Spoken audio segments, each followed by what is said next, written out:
We're gonna go through the final trial of Ace Attorney. And yes, I was playing Animal Crossing. I got a 5-star island.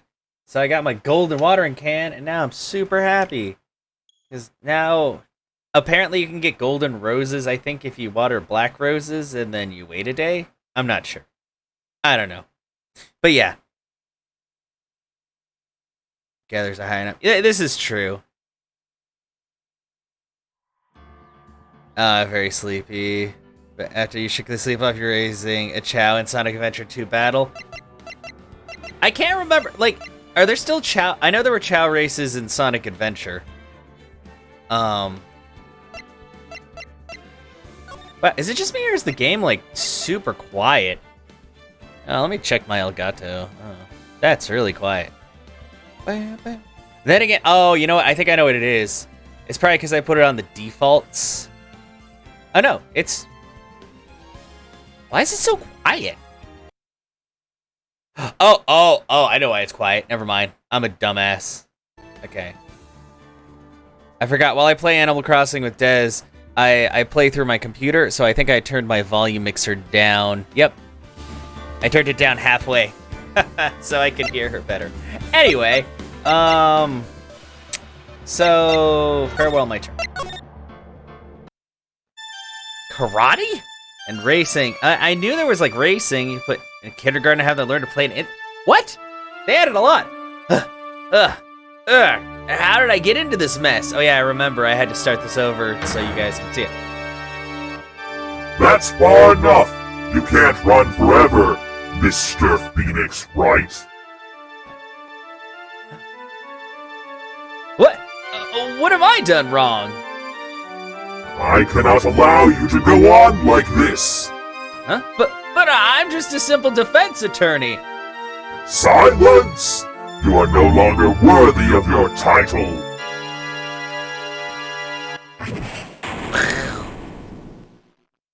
Anyway, fever dreams. You know, you get them all the time. It's fine. I've had this dream before, someplace, some time ago. As if this day was written into my destiny. Today I'll stand in court as a lawyer to prove a killer innocent. Dun dun dun. March 23rd, 9:43 a.m. District Court, Defendant Lobby, number 3. Oh, hello. Beep. Hello, this is Phoenix, right? You don't look so well, dude. Hey, you're gonna prove me not guilty today, right? Fuck you. Beep. Ah! If you please, Mr. Lawyer. Remember, it's not just me. Your precious friend's life is riding on today's verdict, too. Not Maya. Now listen up. You'd better get on guard a guilty sentence, okay? If you get that creepy slime bag and not guilty, I'll never forgive you. Ever. But how? But how? I always get the nod. Maya. Phoenix. Phoenix! Ah! Oh god! Hello again, Mia. Mia? Maya. How's Maya? I don't know. You don't know? She hasn't tried to channel me since yesterday. Mia, what am I supposed to do? Well, like I said, for a lawyer, the worst times are when you have to force your biggest smiles. But, you can't give up. There's still some hope left. Stop it, please. There's nothing left. Not here, not anywhere.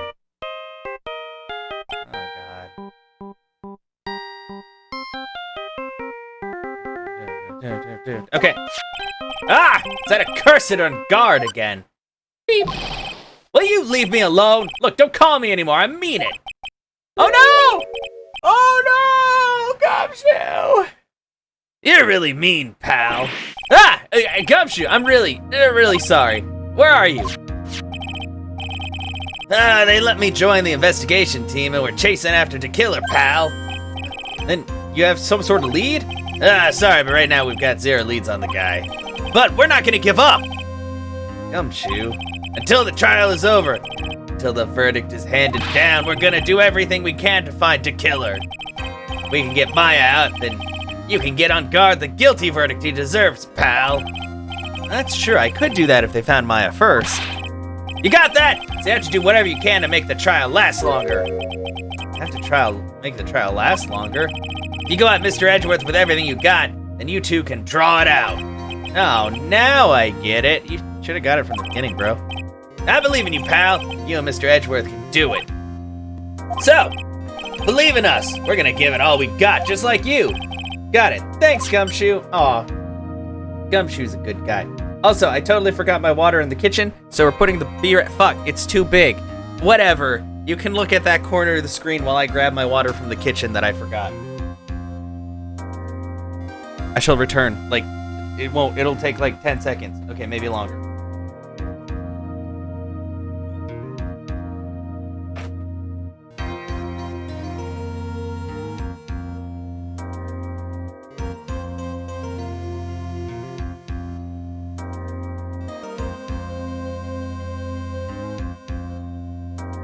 And then you're like, don't turn your back on me. And they're like, nah.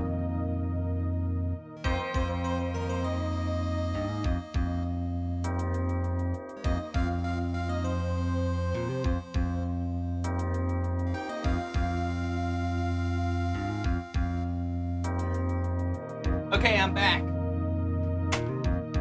No worries. I have my precious life-giving water. Oh yeah, that reminds me. I keep forgetting. I need to make Anna's thing. Shit. Anyway, we have returned. Oh yeah, I need to put my headset on. Otherwise, I won't hear anything. Beep. Hey, Phoenix. You understand now, don't you? You have something money will never be able to buy. Friendship. It's the strongest weapon in the world, and you have it in abundance. Yeah! Yeah, I only have like 3 friends, but they're the best friends. Looks like we're coming to the end. I have to make the trial last as long as I can. Gumshoe will come through, I know it! Yeah, Gumshoe, trusted Gumshoe. March 23rd, 10 a.m., District Court, courtroom number 3. Order! Order! Oh. The trial will now begin for Matt on guard again. The defense is ready, Your Honor. The prosecution has been ready for a while, Your Honor. Now, as I recall, we concluded yesterday's session with a big mystery on our hands. The mystery being, what exactly was Miss Adrian Andrews' role in this murder? That is to say, is she really connected to the crime itself? Mr. Edgeworth, if you would please inform the court of today's proceedings. Adrian Andrews. She forged evidence that threw suspicion onto Mr. Ungard, and then proceeded to escape the crime scene by wearing a nickel samurai costume. The guilt of these actions are those from which she cannot escape. And you're saying that she is guilty after all? I'm not finished, Your Honor. Ms. Andrews has nothing to do with committing the actual murder. I would like to direct the court's attention to this card. What is that? Looks like a shell. This is the calling card of a certain assassin. Assassin, you say? Yes, Juan Corrida was killed by a professional assassin. And the person who hired the assassin, his client, so to speak, is Matt Ungard. What a surprising turn of events! Oh. I would think it's become commonplace by now, Your Honor. I know what's going on this time. so I know that everything Edgeworth has said is true. But we still have to hold out as long as we can. At least until Maya's safe and sound. Wonder how the trial will turn out today. Now then, please call your first witness, Mr. Edgeworth. The prosecution calls the defendant's mentor, Mr. Will Powers, to the stand.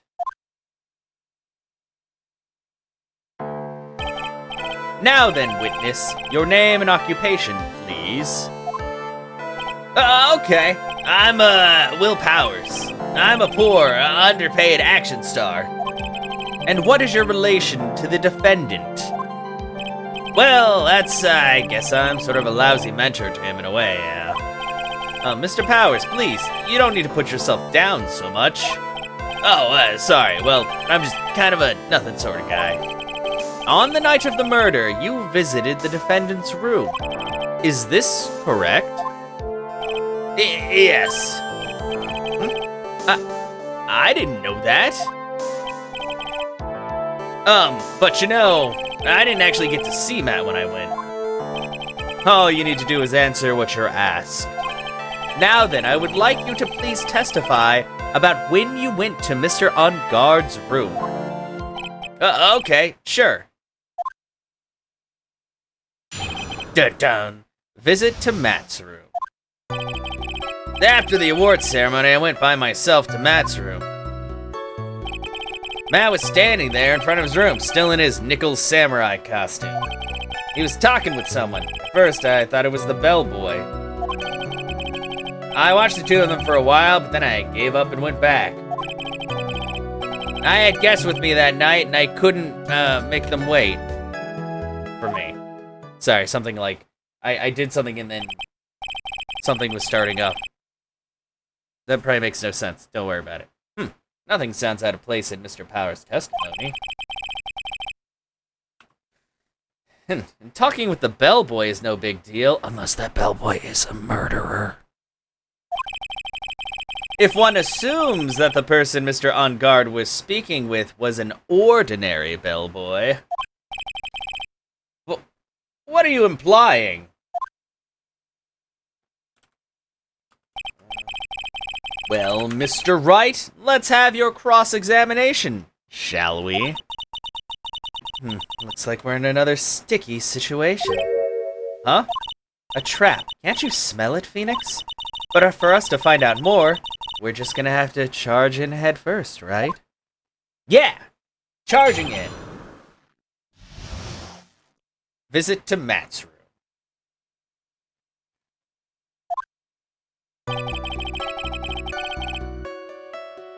After the award ceremony, I went by myself to Matt's room. Matt was standing there in front of his room, still in his nickel samurai costume. He was talking with someone. First I thought it was the bellboy. Oh yeah, he just fucking said that. I should probably... Hold it! Defendant's room? Why did you go there? Well, I'm his mentor, like a big brother sort of, and I wanted to say congrats. What's wrong? Why did you stop? Mr. Wright! What is it? You're gonna try to trick me into a corner, aren't you? Huh? I know I'm just a poor underpaid action star, but I'm not the killer. No one said you were, Mr. Powers. No, please, don't trick me. Every time you do your lawyer thing, the witness suddenly turns into the bad guy. Every time. Also, hi, Chub Cheeks. Yeah, Nickel Samurai has absolutely nothing to do with Steel Samurai. It's a coincidence, is all. Witness? I will personally talk to the defense at a later time. So for now, please kindly cooperate and continue with your testimony. Sorry. So you went to the defendant's room, and then? Hey, wait a minute. When and how did I suddenly turn into the bad guy here? In a fight, Steel beats Nick. Well, yeah, because Steel's way harder. Yeah. Hold it! Are you sure that was Matt Unguard? Yeah, I'm sure he wasn't wearing the Nickel Samurai mask then. that's the case, then he really can't be mistaken. And what was the defendant doing standing in front of his own room? He was talking with someone. At first, I thought it was the bellboy. Press! Hey, Dorkville, it's going good today. I mean, usually I'd be playing Stardew Valley with my friend Zyla, but she is currently house hunting with her boyfriend. So, it's just me today, and usually if it's just me, I play more Ace Attorney, just because I have a bunch. I still have this game to finish, and then the third game to go through. Because I usually just play it on Saturdays, but it's Trial Tuesday today, and we're gonna see if we can finish Justice for All, because I don't think it has a DLC case. Maybe both, like maybe all of them do. I don't know. But I just know that this fourth trial has been crazy. You went house hunting once. They're really easy to hit. No, yeah, true. It doesn't have a DLC case. Okay, that's kind of good to know, because while I did love the DLC case in the first game, it would take me so long to beat these games if they all had those. At first, what do you mean by that? Well, he was in a bellboyish uniform and he had a bottle of juice on the tray. Sounds like an ordinary bellboy to me. Yeah, but I didn't think he was a normal bellboy. And why was that? Oh, why did I think that, Mr. Wright? How am I supposed to know? Sorry, but I can't remember right now. Sorry. Guess I'm gonna have to wait patiently on this one.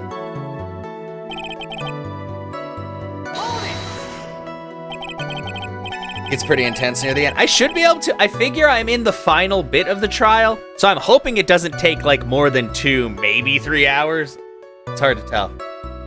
Yeah, the fingerprint powder, that was insane. Like watching, like talking to everybody and watching the story like morph over until you found out the truth, and you're just like, whoa, this is a lot of shit. And corruption. There's a lot of corruption.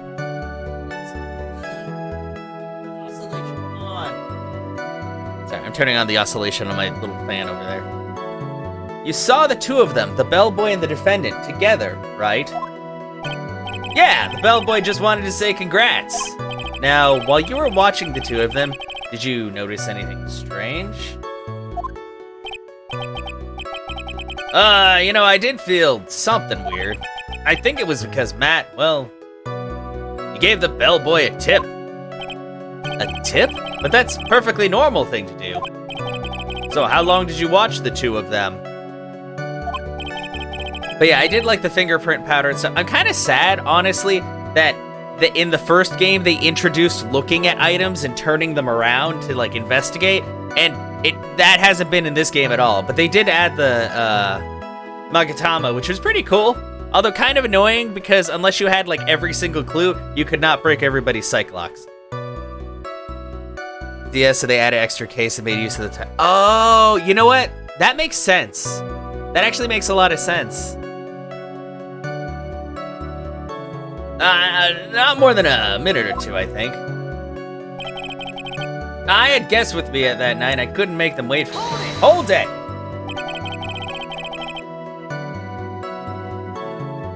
So, who are these guests you're talking about? Atacana. Oh, okay. I guess, I guess if it was like in the first and then the second, and then if they went back. Okay. Yeah, it's so weird just like seeing like the things that they added. But I know sometimes like when the games are brought up to like the next generation, some things are lost in translation. You guys, of course, you and Maya and Little Pearl. I thought it would be really rude since I invited you guys if I disappeared on you. So I went back to my seat pretty soon after seeing Matt in the hallway. This is like squeezing water from a stone. Probably pointless to press further. Do you remember this incident? Did Mr. Powers leave his seat that night? I don't remember that happening at all. I was making such a racket in her hyper state. I ended up focusing on her. I see. In any case, from his story, he probably wasn't gone for very long.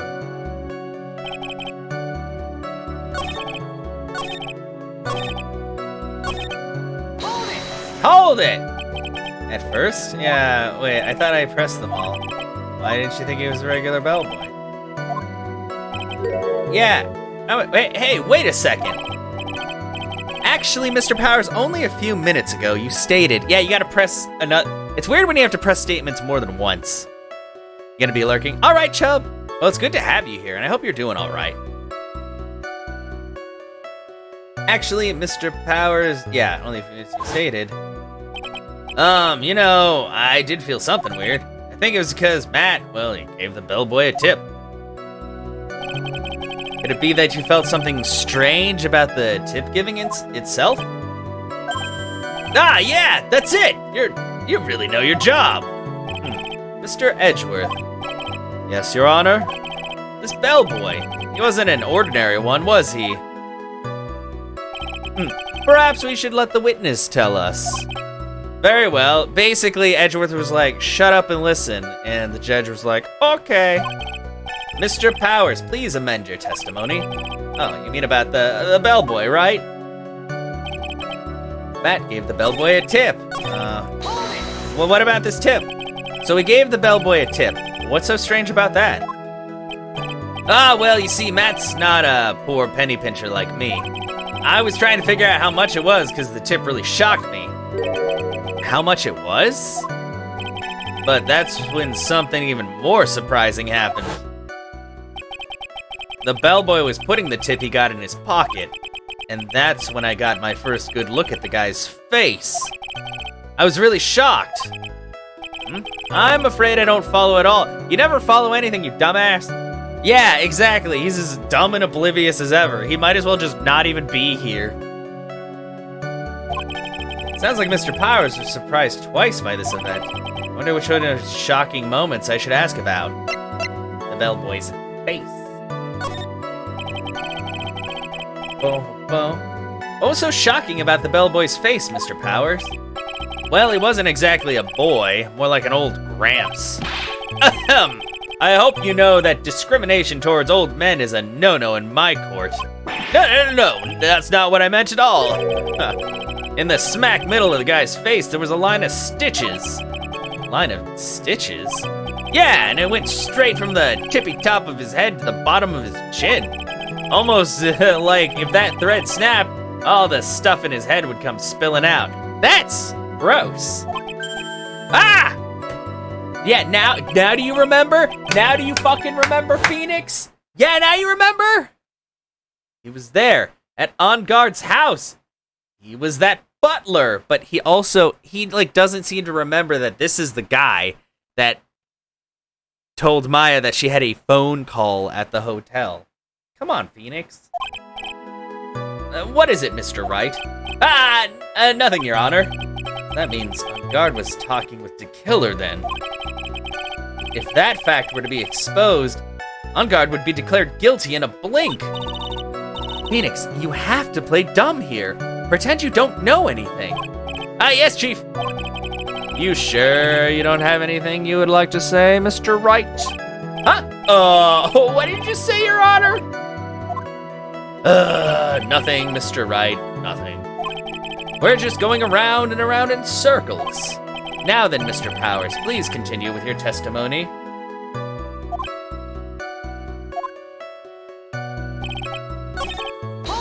We're gonna ask about the money now. So, yeah, penny pincher, how much it was? Blah, blah, blah, blah.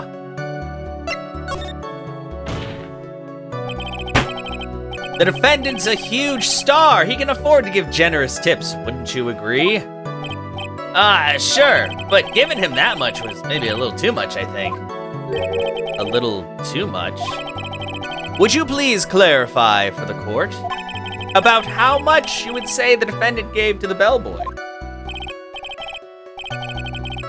Honestly, I don't know. I can't even begin to guess. And why is that? Because he gave the bellboy a really, really fat roll of cash. A roll of cash? That's a little suspicious. Well, how interesting. That certainly was a very generous tip, wasn't it? A very fat roll of cash. That can hardly be called a tip, Your Honor. The judge is beginning to look awfully suspicious of us.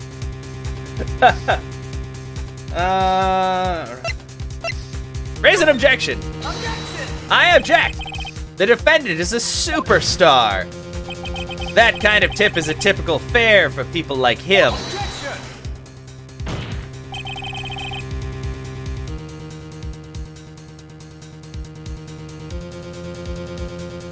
Sorry, I had to hydrate. Are you saying that all superstars are super spenders? If I could receive large rolls of cash by simply bringing people things on trays, then why on earth would I stand around here prosecuting? Wow, Edgeworth, stop being such a tool. He's got a point. I don't even get paid, let alone rolls of cash for all my hard work. Wait, I don't even get paid? How do I live? So supposing that roll of cash was not a tip, then what was it? Payment, Your Honor. Fuck. Payment? For what? Were we talking about anything where payment could have been a thing between this guy and that other guy? Of course not. Oh. Isn't it obvious? For the murder of Mr. Juan Corrida. Murder? Then the bellboy the witness saw... Yes, he was the assassin. Bum. Hold your horses now, Mr. Edgeworth. You don't have any proof of this, do you?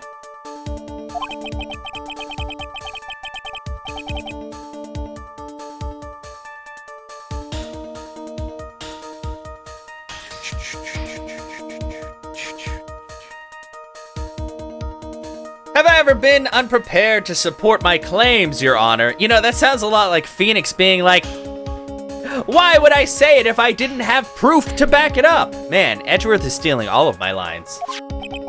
I have here the card Shelley the Killer left at the scene of the crime. Shelley the Killer? He is the person the police's special investigations team has been chasing for ages. I am certain that the person the witness saw was this very assassin, Shelley the Killer. You know what, it's true. Like, Edgeworth is like the straight man, and Phoenix is like the guy who doesn't know what the fuck he's doing, but he still wins anyway because he is super lucky and also has a lot of friends. So yeah, this is very true, actually. Phoenix has troubles, lots of troubles. I'm certain that the person the witness saw was this very assassin, Shelley the Killer. Really? Oh, what's wrong, Mr. Powers? No, nothing. Something just clicked in my head, and I think I just figured something out. Oh? Actually, I saw that bellboy again later on that night. What? Intrigue. Mr. Powers, please testify. Tell us what you saw. Yes, sir, right away. Dun, the second time. This time I was in that hallway because I had to go to the bathroom. Oh yeah, isn't that... Didn't he say he was gonna go and then they were like, holy shit, he's dead! And that's when that bellboy I saw earlier came out of the room. Of course, when I say room, I mean Juan Corrida's room. Now that I think about it, that bellboy did seem kinda out of place. Yeah, so we had to be the assassin. I'm sure of it. I mean... Thank you very much. That is all we needed to know for now. Or that's all we need for now. Sorry. Huh? But I'm not done. There's still more. Let us first establish that the bellboy was truly Mr. the Killer. Then we shall see. So the bellboy came out of the victim's room. And if that bellboy really was the assassin, then I think the answer is fairly obvious. That would be correct, Your Honor.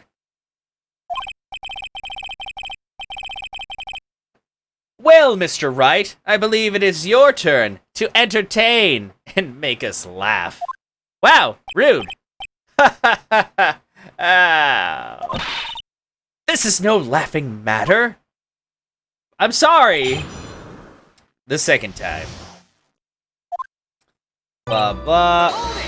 Why did you have to go to the bathroom? And what time was it? Ah, well, I don't remember. The award ceremony ended around 8 p.m., right? And I went to Matt's room pretty soon after that. And then I came back. Then I went to the bathroom. So I guess maybe it was around 8:10 p.m. by that time? You're not one for details, are you, Mr. Powers? Sorry.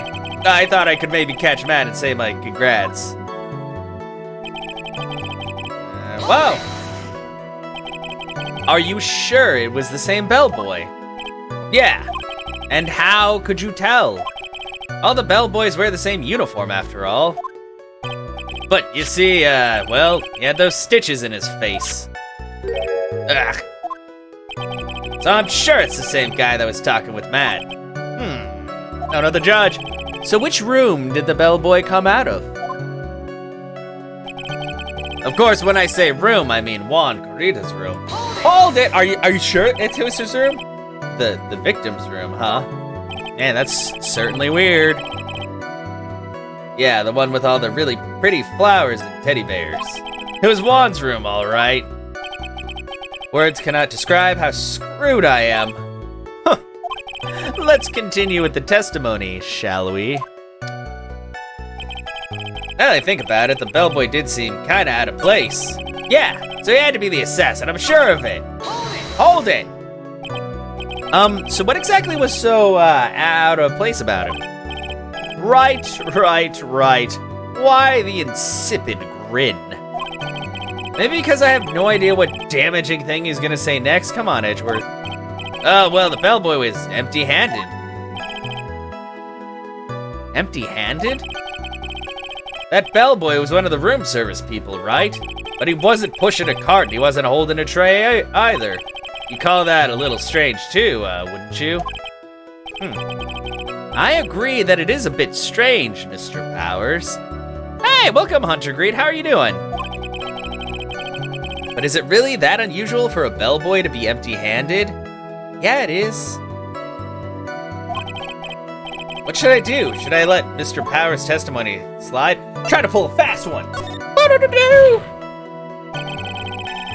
There's nothing strange or unusual about an empty-handed bellboy. But there really is. There really isn't. If you two are done being school children, bellboys are for room service. There is no reason for them to be empty-handed ever. Is Phoenix a good lawyer? Maybe. Am I a good lawyer? Definitely not. But I do my best to help him out. I mean, he's kind of right. Yeah, he always wins, but I'm not sure if I would call him good. He just has a lot of really good friends to help him out. If he didn't have any of his support group, he would be fucked every single time. Yeah, he is dedicated. We gotta give him that. He is definitely always ready to help when he can. Your Honor, I ask that the witness's previous statement be supplanted with this new one. Ugh, Edgeworth. You gonna do whatever you can to make the bellboy look suspicious? I see. Very well, this court recognizes and grants the prosecution's request. Yeah, I get by with a little help from my friends. Just a little help from my friends. Mr. Powers, if you could amend your testimony, please. Yes, sir. I thought it was kind of strange for a bellboy to come out of a guest room empty-handed. Hold it! I know I just pushed, but I'm gonna push again. So you're saying that it's suspicious for him to be empty-handed? We just went over this, Phoenix. Yeah, really suspicious. I mean, when I first saw that bellboy, he was holding a tray in his hand. And there was a bottle of juice with a wine glass on it. Juice? What kind of juice was it? I'm pretty sure that it was tomato juice. If we could come up with some sort of reason as to why he would come out empty-handed, some sort of proof, and I think we can dodge the bullet on this one for now. Proof, huh? Sounds like another job for the court record. Oh, who's ready to present some evidence? Woo! Mr. Powers. Oh wait, I didn't get the hand on hip yet. Can you ask what do you think the truth behind the case is so far?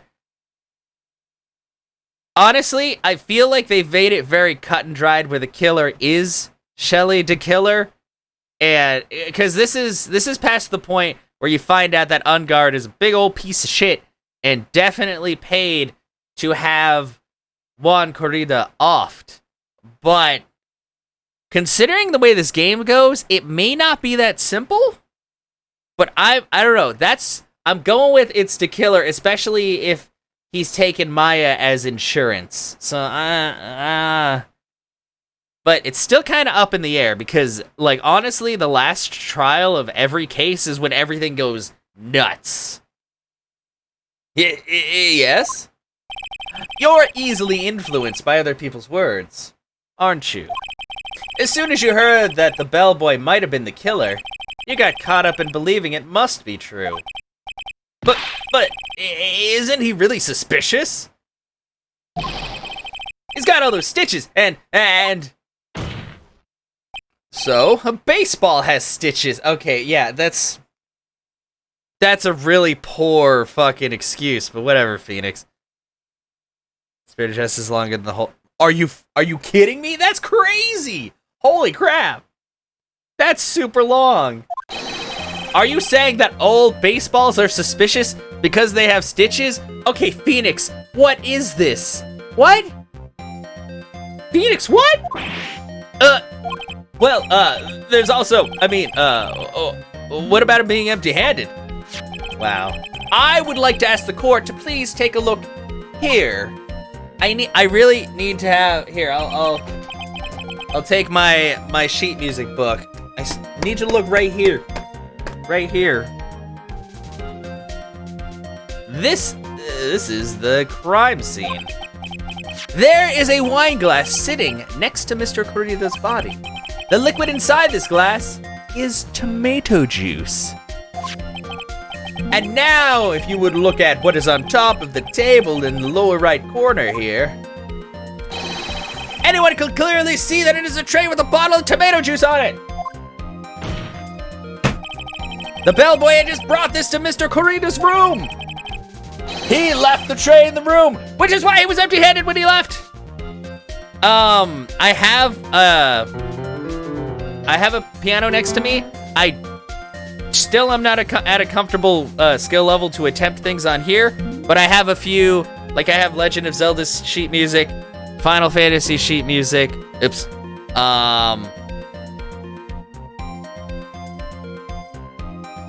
Super Mario, and a few others. Like, I actually have a couple of the Zelda, like, it's on my Amazon wish list because they're all like $10 because they're the really, like, skinny books, and I think this is, like, yeah, for easy piano, because I need easy piano because I'm not an expert. But yeah, I got this piano a few months back at the pawn shop for, like, super cheap, and funnily enough, it actually, here, let me go into the full view. Like, it actually has all of the notes, like, on here already. They're, like, taped on, so I can tell this came from, like, a music school or just a regular school or something like that. Play something, just anything? Let me see if there's anything in here I can actually kind of grasp.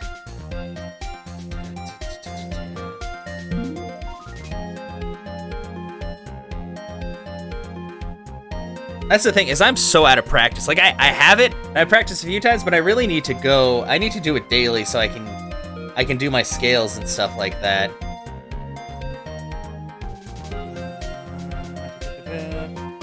Oh man, I don't know if I can do any of this actually. That's why I want to learn. Like, I've always wanted to learn piano. Oh god, that's, yeah. Well, you know what? The thing is, all of these look intimidating to me, but I know that eighth notes and stuff like that aren't really that hard once you get, like, it's just remembering, like, the rhythm. Because I used to play bassoon when I was in school. Look, how about this? By next week, I'm gonna practice each day. Sorry. Oh, eighth notes are long notes. Sorry, quarter. Wait, eighth note. You know what? I need to, like, go over my shit so I'm not, like, spewing nonsense. That cowboy beat. Thank you. I do like my posters. And thank you so much for the follow. Why did my alert? Oh, okay. Where? Streamlabs alerts? Hello? Did you go off? Was it just quiet? Alerts? I don't know. But, that's what I need to do. Like, I really need to just, like, practice each day. But, yeah, because I've been trying to learn Spanish. I fell off of that. You give me a week to perform something. Okay, thank you. Like, I'll probably get I'll look through the stuff that I have, and I'll just see what I can do. So yes, hold me to this, guys. Next Tuesday, I will do something on the piano for you guys. And once I'm at a comfortable level, I will add it to the channel points rewards, like a song. Probably not any song, although I guess once I get to the point where I can go by ear, then it should be okay. Set an alarm on your phone. Exactly. I will be playing probably Stardew Valley with my friend next Tuesday, but I don't think she'll care if I play piano on stream. Although I guess she wouldn't be able to hear it. Well, if she turned my stream on, she would. Anyway, yeah, hold me to that, because I gotta keep, like, working on Spanish. I gotta keep practicing my Spanish, because I fell off that a few weeks ago. And I'm pretty sure, like, I need to redo a lot of those lessons, because I use Duolingo, and they kind of degrade after a while. But yeah. Because I really want to actually learn. Like, it's been forever since I had to do sight reading and stuff like that. And it's not like I forgot, or completely forgotten it, but I need to dredge that out of my head. Alright. Anyway. Shite reading, as you call it. Oh, man. He left the tray in the room, which is why he was empty-handed when he left. Ah!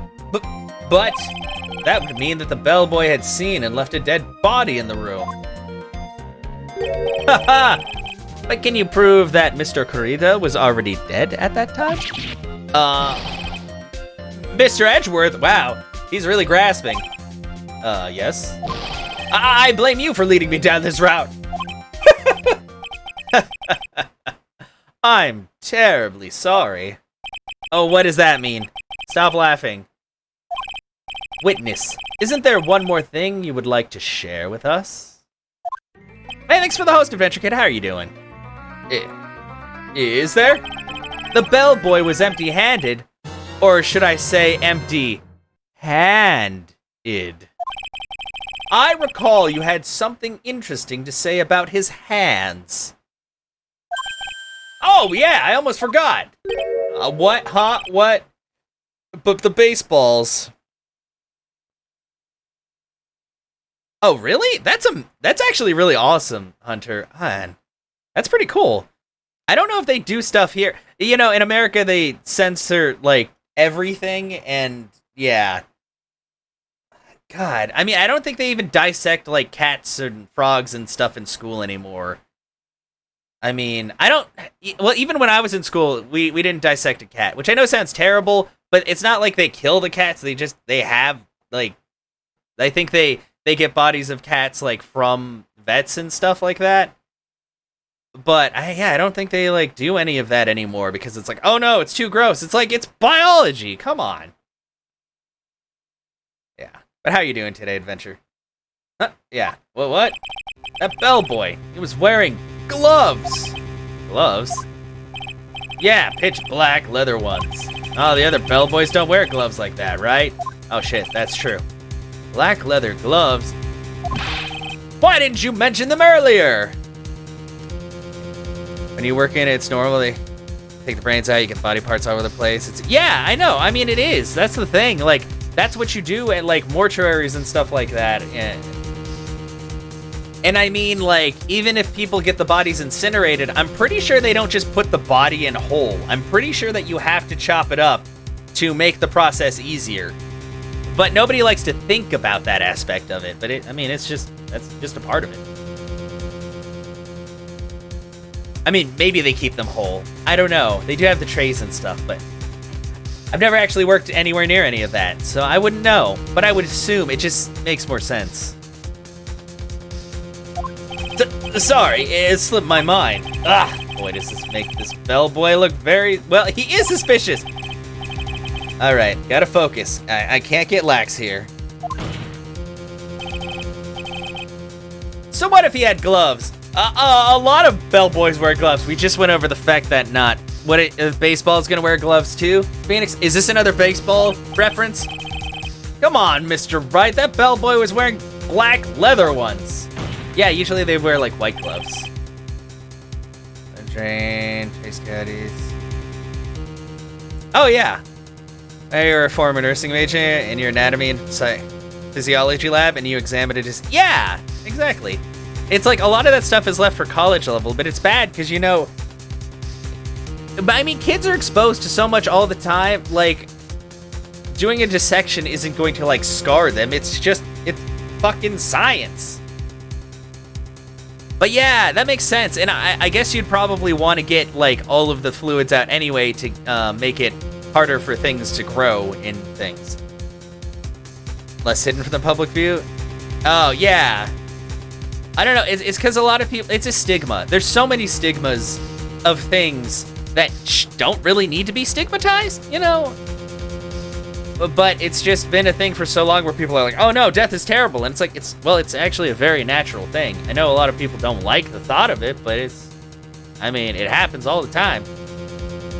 Oh yeah, oh god, they have to smell pretty bad. Because I know you said they, and I figure during, funerals and stuff, they probably have to use a lot of, perfume or something, or they have, the glass or something over the body in the coffin to make sure the stank isn't, everywhere. So, a football is made of leather. Why? Phoenix, is this a sports game? I thought we were lawyers, not sports bros. So a football is made of leather. Are you saying all footballs are suspicious because they are made of leather? Okay, Phoenix, you really look like... You look like you don't know what the fuck you're doing in this case. I'm just saying, I know that we're stalling for time. That man, he received a large roll of cash from the defendant. What if footballs receive large rolls of cash? Does that make them more suspicious? Yeah, he is derailing it so much. Stuffed cotton, imagine stuffed bear, that's... Oh! That makes sense.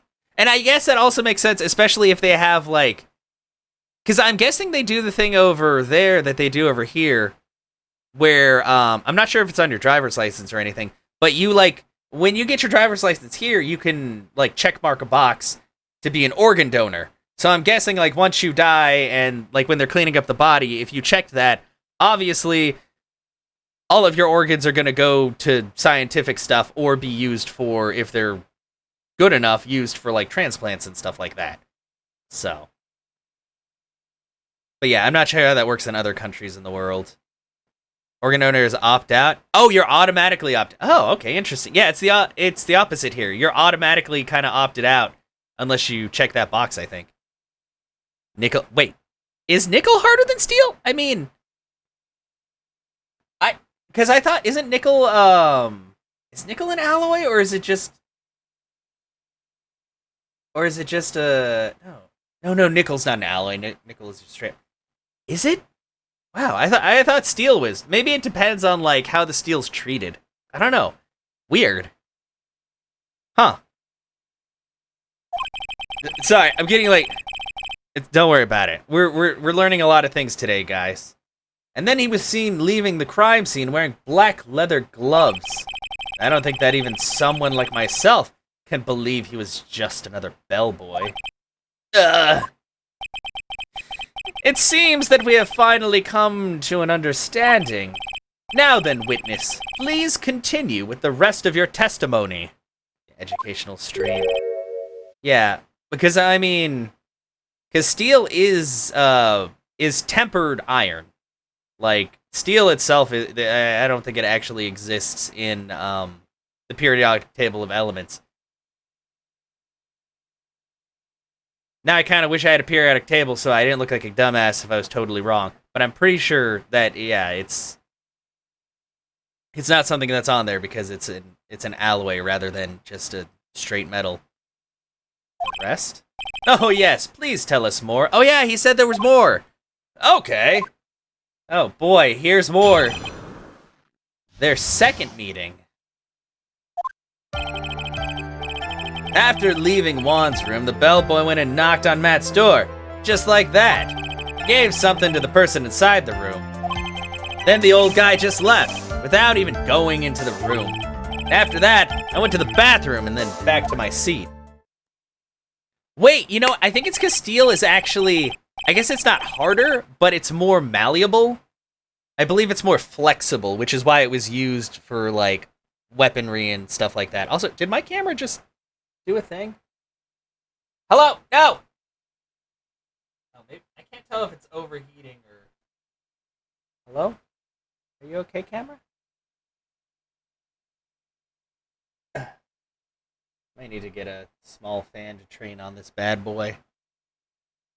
Anyway. Went to the defendant's room? Yeah. Yeah, I kind of saw that by accident. Some accident? I say you saw too much. And all of it was suspicious to high heaven. I think it's safe to say that we can no longer consider this bellboy to be normal. Hardened steel is twice as strong. Maybe it depends if it's just like just straight up. Yeah, because I know there's different factors that, because steel can either be very malleable or very rigid. I think depending on the purpose that you want it for. Let's get started, shall we? Mr. Wright, your cross-examination, please. Yes, Your Honor. Here, let's look this up. Steel hardness rating. I like how I put steel hard and it's put in Google auto put in steel hard AF. And if you don't know what AF stands for, it stands for as fuck. I don't know why that's the first thing that Google thought I'd have. Okay, let's see. The Rockwell rating is a scale that is used to measure hardness of a material. An example is stainless steel AUS 8, which is usually 57 to 59 RC. The Rockwell hardness test is the industry standard for knives. Oh, I guess that makes sense. Okay, premium knives have throwing knives are poopy. Axes, hatchets are okay. Machetes. Premium. Everyday carrier? What does that even mean? Hardness rating of various metals. Imagine nickel knife. That would be kind of cool looking, yeah. Okay, let's look. Okay. That's wood. I said metal, not wood. Metal. Why is there wood? I said various metals. The fuck, people? Okay, metal, aluminum, oh god. Okay, titanium is the highest thing on there. Zinc, oh god. I think that's zinc and copper tin alloy? Monel? What the fuck is Monel? Lead. Okay, stainless steel, oh wait, never mind. Oh, lead. Oh yeah, lead has super shitty. That's a 5. Fuck lead. Stainless steel has 88. That's very high. Silicon bronze. Silicon bronze? 1/4 hard, as cast, half hard, as extruded. I mean, I know what extruded is. I don't know what half or 4th hard is. What is hard? They're all hard. They're metals. Metal's hard. Okay, copper is soft. Yeah, aluminum. Oh wait, there's different alloys of aluminum. So it varies between 20 and 60. Why isn't nickel on? Oh wait, no, nickel silver is 60. And low carbon steel is also 60. So yeah, but stainless steel is apparently harder than nickel, silver. There's too many metals. Silicon samurai would have been much funnier, or the sulfur samurai. This is true. Or the phosphor bronze samurai. Or Muntz metal. Muntz samurai. Man, that sounds like a weird, like, mixing of the races. I'm sorry. When I think of months, I think that's German, probably. Sorry if I sound horribly racist. I don't know. But, yeah, there's months metal, and it's 55 hardness. I don't know what that is. Or there's yellow brass. Why is it yellow? I don't know. And then cartridge brass. I have a bunch of that, because I'm in Texas, and guns. Red brass. Do you guys put like food coloring in it and it makes it harder? It's just like the video games. Gliding metal, or gilding metal, not gliding. Sorry, commercial bronze. It's very weak. Well, kind of weak. Anyway, so just so you guys know, actually titanium isn't as strong as stainless steel. Weird, but titanium is up there. Cast iron is really strong. It's also heavy as fuck. It's also very stiff.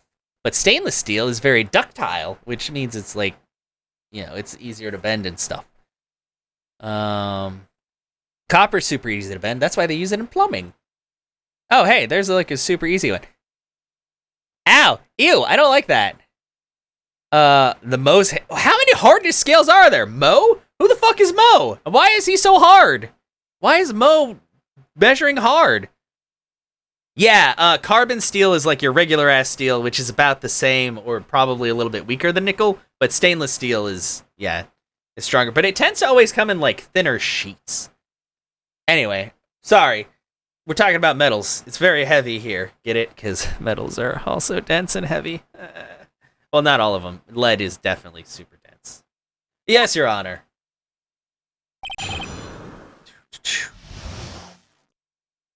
Their second meeting. After leaving Juan's room, the bellboy went and knocked on Matt's door, just like that. Hold it! I've already lost track of what's happening, because now I'm thinking about metal. Are you sure you want to ask Mo why he's hard? I don't, actually. That's the last thing I want to know. Oh, big top turnabout. Oh, jeez. Is that what you saw while you were busy spying? Excuse me. I may be poor, underpaid action star, but even I wouldn't stoop to spying. Well, I think the point is, where did you watch all this from, Mr. Powers? You loved Mo? Well, that laugh, though, because, I mean, I'm reading it to you guys, and there was an awful lot of laughing, and I felt myself slowly slipping away. My grip on sanity. It's okay, though. We're fine now, probably. From the bathroom with my left eye, like, sort of a sneaky spy-like. I knew he was spying.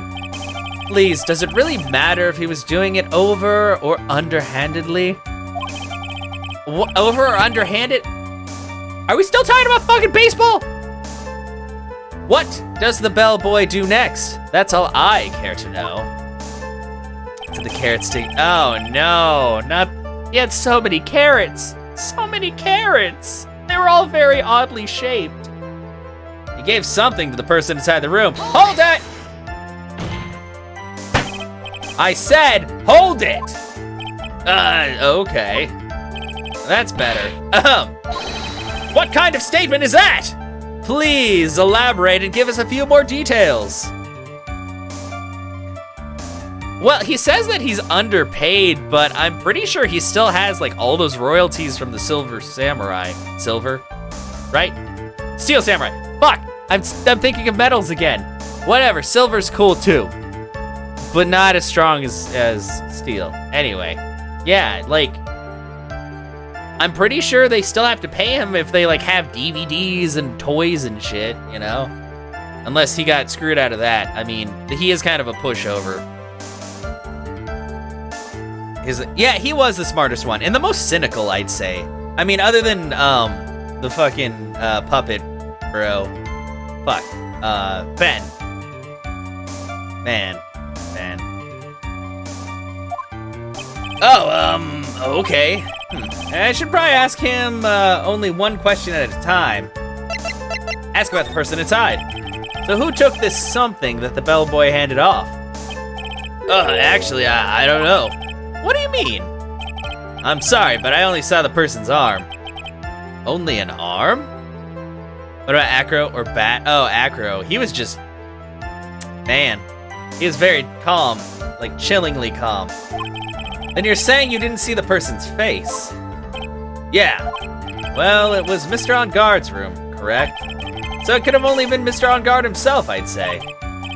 And then, what did the bellboy do after that? Oh, so after he gave the person inside the room the thing. Hold it! He's 30, so, and he wanted to date yeah, well, and the thing is, she was just like so fucking like starry-eyed for whatever, that she was just like, oh, it's totally fine, like acting like the puppet was actually a person. That was a little weird. You know, that's not how that works. Ask about this something. He gave something to this person. Yeah, and what was this something? If I remembered what it was, I wouldn't be calling it a something, would I? But this implies that something was removed from the scene of the crime. Are you sure you really can't remember, Mr. Powers? I think it was something kind of small. I would like to summarize the testimony up to this point, if you don't mind. When the bellboy left the crime scene, he immediately went to the defendant's room. There, he handed a small item of some sort to the person inside. As for the person who received the item, all you could see was the person's arm. Yes, yeah, it was just like that. Mr. Edgeworth, is all this really that important? Of course, Your Honor. I think this is of the utmost importance. This is when whatever was removed from the crime scene was handed over to the client. Mr. Powers, please try to remember what it was that the bellboy handed off. Well, let's see. I think it was... no. If you remember, please add it to your testimony. Yes, sir. If I saw it again, I could say for sure, but I think it was some sort of wooden statue. Are you talking about... this? Up. Up. Up. What was the point of that pregnant pause? Where did that objection come from? Well, speak up. It was me, Your Honor. What is it, Phoenix? I have a feeling that something bad is gonna happen once I show this. Mr. Wright, if you have something to say, please spit it out. Yes, Your Honor. Okay, Phoenix, a deep breath. Mr. Powers, the something you saw... Yeah, is this Damon Gant all over again, where he's just sitting there, like... for 10 seconds, and I'm just like, just say what you want to say, Gant! Is this him presenting the assassin to the court? Yeah. Oh, hey, that's it! That's the something! Wow, Mr. Wright, you really figured it out.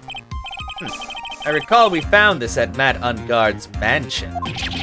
At the defendant's house? Oh, yeah, he was a fucking horrible asshole, but Hunter, I got one question for you. Have you gone swimming today? Did you go swimming recently? You should really go swimming. That guy, I don't know what his obsession with swimming was, but everybody needs to go swimming, apparently. What does this mean? Oh, yes, gee, yeah, oh, God. It's simple, Your Honor.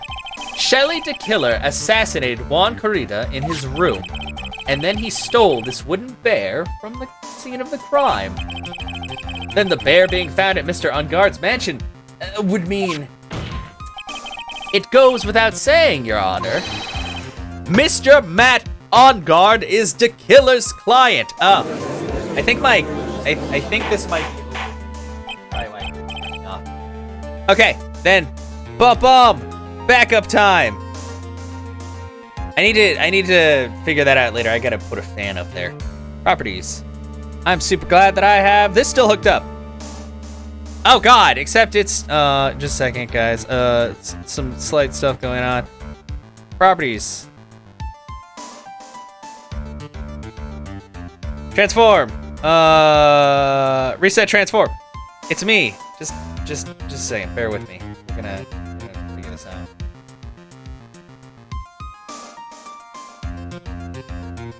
I gotta do stuff real quick.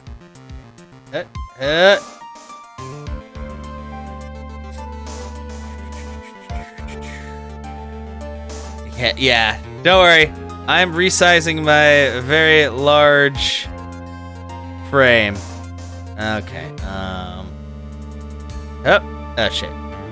I pressed Alt. Can you please do that thing? Whoop! Properties. Configure. Turn off low light compensation. Bam. Okay. There we go. Bam! We're back! With a different angle, because this is my C925, which is what I usually use. But I've been using this GoPro, because I also really like trying out new things. But the problem is, yeah, it's overheating today because of the way I have it sitting. I gotta make sure I get a little fan on it to help cool it down. Anyway! Let's do this. Order! Order! I said order! Mr. Wright, this is a most unfortunate turn of events for you. At least it's not as annoying as Richard Wellington. Oh, God. Yeah! Sorry, Mia. No, it's all right. Your judgment was sound. Actually, I figured the bear would come up. If not now, then it would have later on. Even if you hadn't shown it to the court, I'm sure your friend Edgeworth would have. Ah, I almost forgot that he knew about it, too. I think it is clear that there is no need for us to continue this trial. I can't let this happen. I have to do something. There has to be something we've overlooked. Your Honor, a minute, please. Yes, Mr. Wright? There are still a few points left that we have not fully explored. What are you trying to pull? Oh, well, we can't have that. All right, Mr. Wright, what questionable point would you like to explore further? The bear itself. I mean, the bear's kind of weird.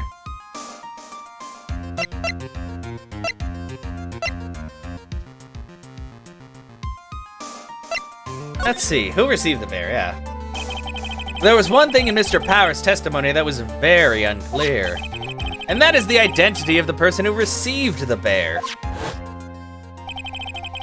He gave something to the person inside the room. Yeah, what? Yeah, as long as we don't know who it was who took the bear, we can't be sure of. Ah! Huh? What is it, Mr. Powers? If you're gonna scream like that, at least give us a good reason why. Oh yeah, sorry. Actually, so, I remembered. I remembered who took the bear. What? Really? I mean, I only saw his arm, but the arm. It was the Nickel Samurai's arm. I swear it. You've got to be kidding! Oh no. Are you sure of that, Mr. Powers? Yeah, I'm sure it was the Nickel Samurai. Order! Order! Wait, is the bellboy in the hotel the assassin? Yes, he is. Well, other than that, the other bellboy. Wait! Wait! Oh no! Wait. Is that why he has stitches? Is that not his real face? Is that actually the fucking bellboy from the Gatewater Hotel from the other game that testified? Is he really actually a killer? Is he really a bad person? Oh my god, I don't know. This, holy fuck, we gotta figure this out. There's too much at stake. Looks like you've dug your own grave, yet again. How many times is that today? I've lost count. So the person who took in this little bear was the Nickel Samurai. Yeah, the one that slept with April May. Well, we don't know that, but it probably happened. We do know that he got a smooch, at least. Wouldn't last 5 minutes. Plus, he's completely attached to his little tray of tea and snacks, so he can't be the killer. And as we all know, Matt on guard is the Steel Samurai. Yeah, but also that was, thanks to the defense, we made that all the clearer. What am I supposed to do now? Mia, help! You don't have time to act lost. You've got to find another angle to attack this from. Hurry! Shit. Now I will bring this cross-examination to a hold it! Your Honor! Again, Mr. Wright. You've already removed any and all questionable areas of this testimony. It's about time you were removed from this court, Mr. Wright. I have to find something. Even one more little point will do. There are still questions left unanswered. What are you trying to pull? I think it's just, because they talked about it. I mean, in the very first case, we talked about all the spirit channeling and how they change appearance and stuff like that. But apparently, I don't know if it would be a good idea to say it now, I guess, because it's like, hey, this is my boss. She's dead, but she's inside this 8-year-old child. I know it sounds weird, but we're gonna win this case.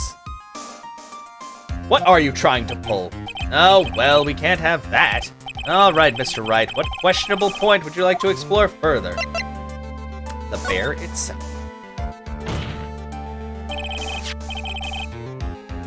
I think it's fairly obvious that the bear itself is very questionable.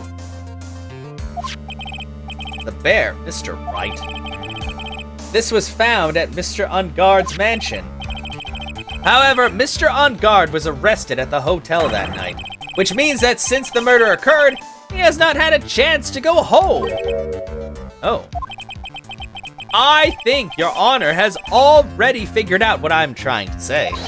It is not possible that it was Mr. Unguard who took this bear to his mansion. You know, I'm honestly not sure, Hunter. Like, I've never really had any, like, paranormal experiences or anything. You know, I've gotten chills at night and stuff like that, but it might partially just be imagination and all that.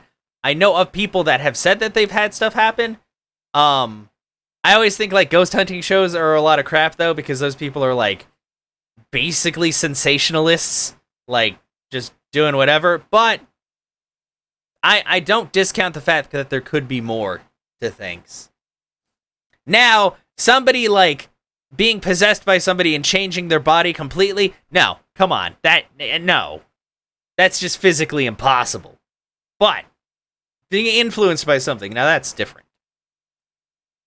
But, why, that's very true. We didn't consider that point, Mr. Wright. There was no way, time-wise, for the defendant to have taken the bear home. Whew. Disaster averted. Fucking Edgeworth! You haven't gotten the best of me yet, Mr. Wright. Huh? I remember it clear as day. I remember what you muttered to yourself at Unguard's mansion. We have this area completely surrounded. There's no way for him to escape. I can't believe it, that butler. All this time he was the killer. Fuck! Ah! Edgeworth! Ah, me! The killer and Unguard were working together, so to speak. And the killer was hiding at Unguard Mansion as its butler. What a bold move. The bear figurine was brought back to Unguard Mansion by the killer himself. When it looked like he was about to be arrested, Unguard had him do so. I assume because it would have been bad had the police found it during their investigation.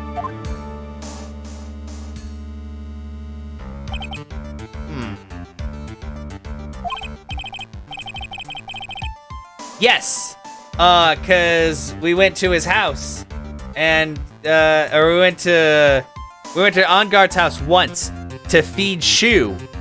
And I don't know why he told me to feed Shu when there was already the butler there. Well, unless he just wasn't doing actual butler stuff. Yeah, like she was right in that room. I was just like, she could yell. Everybody could yell and then everything would be okay. Well, Mr. Wright, you've been quiet for a while now. This is too much. Isn't there anything I can attack at all? I think we've heard enough. We know now why this bear figure was at the defendant's mansion, as well as who it was that received the bear from the assassin in his room. Everything has become very clear. The client who hired the assassin to commit the murder was Mr. Matt Ungard. I see no reason for this trial to continue. Therefore, I will now hand down my verdict. Wait for the game to tell you the butler wasn't a real butler. Yeah, exactly. Like, we could tell because he showed up, like, in Maya's place, and we're like, oh, well, that guy's definitely not a cool guy. Thank you, Your Honor, for your understanding. You see, Mr. Wright, you could not win against the truth, could you? I knew it would turn out this way. After all, what Edgeworth has stated is the truth. Any last objections, Mr. Wright? Well, do I? What should I do? Yeah, raise an objection. I will now announce the objection! There is only one way for me to drag this trial out. The only thing I have left is one dirty trick. Your Honor, right now we have these two reasons to believe my client is the assassin's client.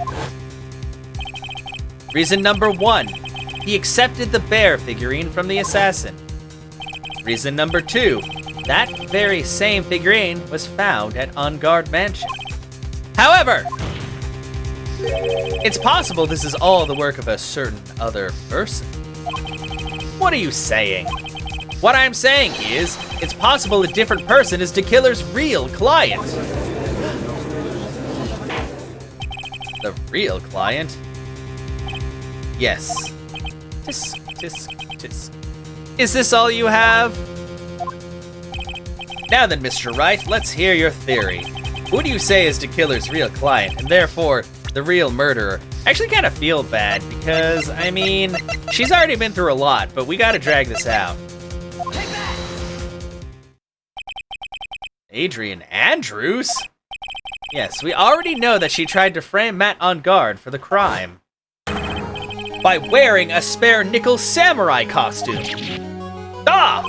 Then the nickel samurai's arm that I saw, that could have very well been Ms. Andrews. But what about Mr. Ungard? If you would please recall yesterday's testimony. The defendant was taking a nap during the break period. That's right. Then finding this figure at Mr. Ungard's mansion, it was a well-laid trap set by Ms. Andrews.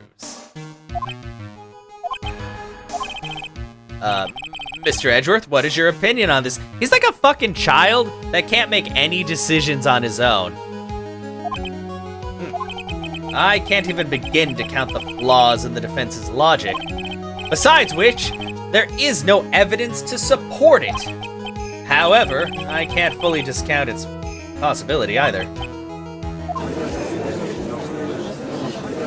What is with this trial? Come on, anyone can tell that Ungard did it. I can't believe the defense would go so far as to pin the guilt on someone else. Yeah, unbelievable. Oh, God. Actually, I'm gonna try something. My camera just turned back on, so I guess it cooled off. Will it do this without it, like, fucking up? Nope, it'll fuck it up. Okay, that's fine. Lunch tech. Wow, now it's super dark. Okay, I'm just not gonna use the other one for right now because of the fact that I need to figure out this whole cooling issue first. So, oh God.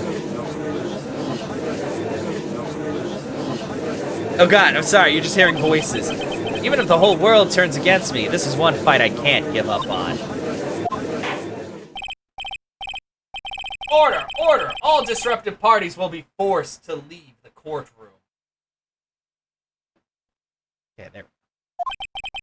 Your Honor. For the benefit of the defense, I'm willing to play along with his what-if game.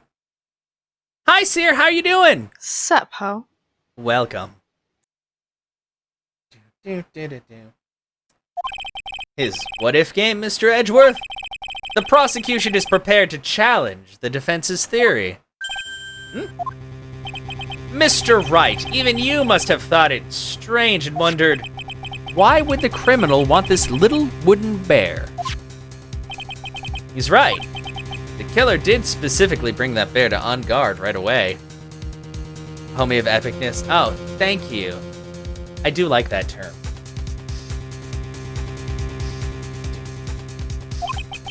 Why do you ask? Is there something special about it? Absolutely. And I'm sure that once the court knows its significance, the true killer's identity will become crystal clear. It was Maya the whole time. Also, hi Melfina, how are you doing? Your Honor, the prosecution calls upon a witness who will clear all doubts against Ms. Andrews. And who would that be? It's quite simple, Your Honor.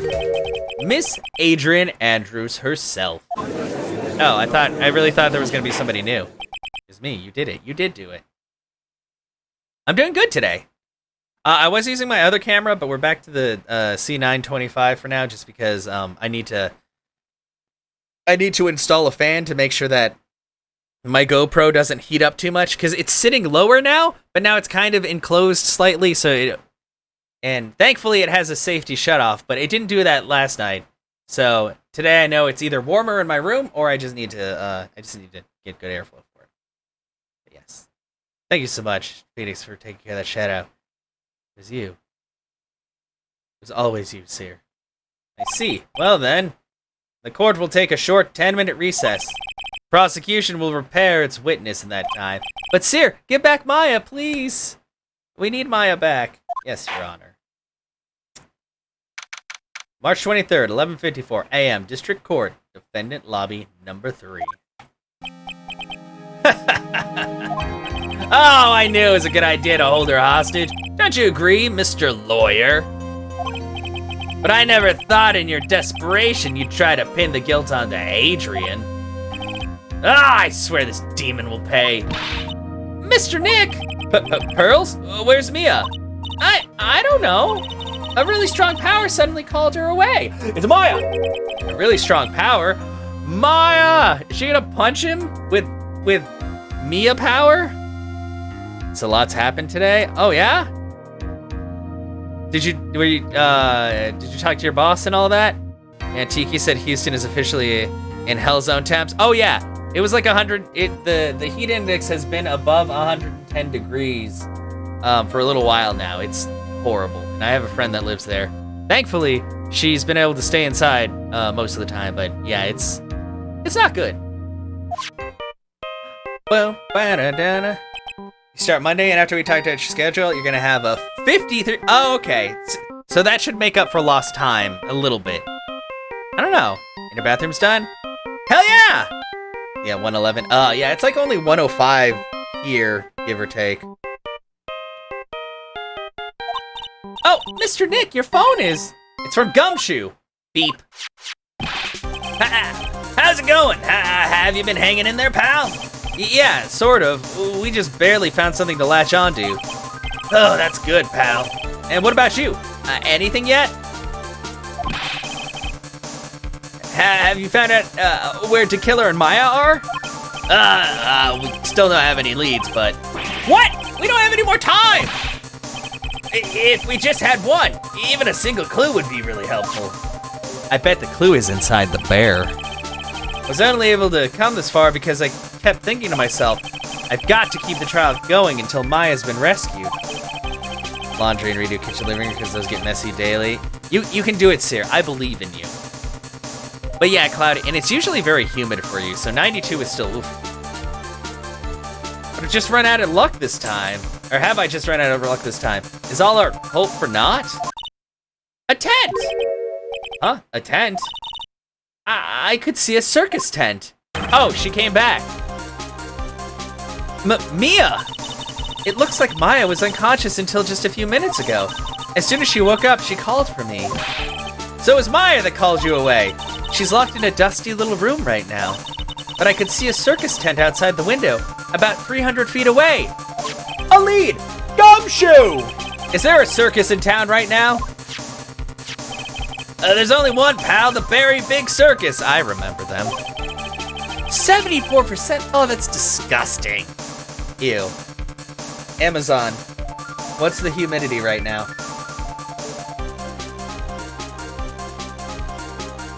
We're actually doing pretty good here. We're at 22% humidity, which is like, last time I went out, it didn't feel horrible. It was still very hot, but.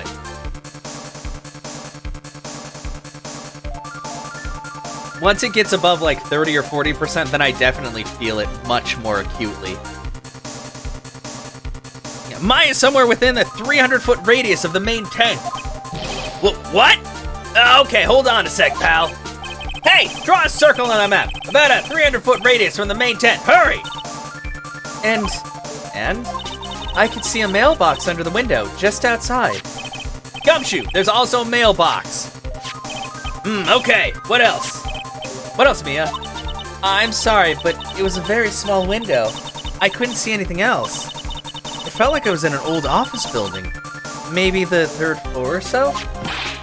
I heard her, an old office building. Good stuff, pal. Oh, that's horrible.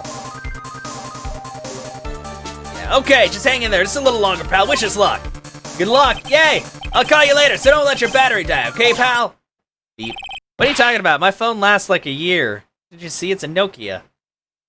Mia, Maya's not hurt, right? She's in a pretty bad state, Phoenix. She's being starved. Oh no! Gumshoe, please hurry. She needs to fill her 6 stomachs. Looks like we're out of time. Are you all right, Phoenix?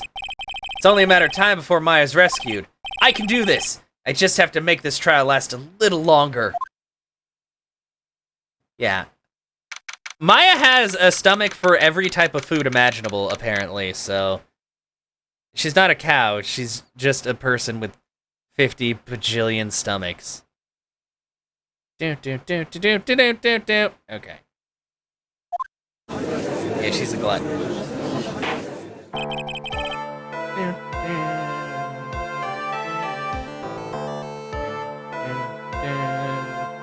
Court will now reconvene.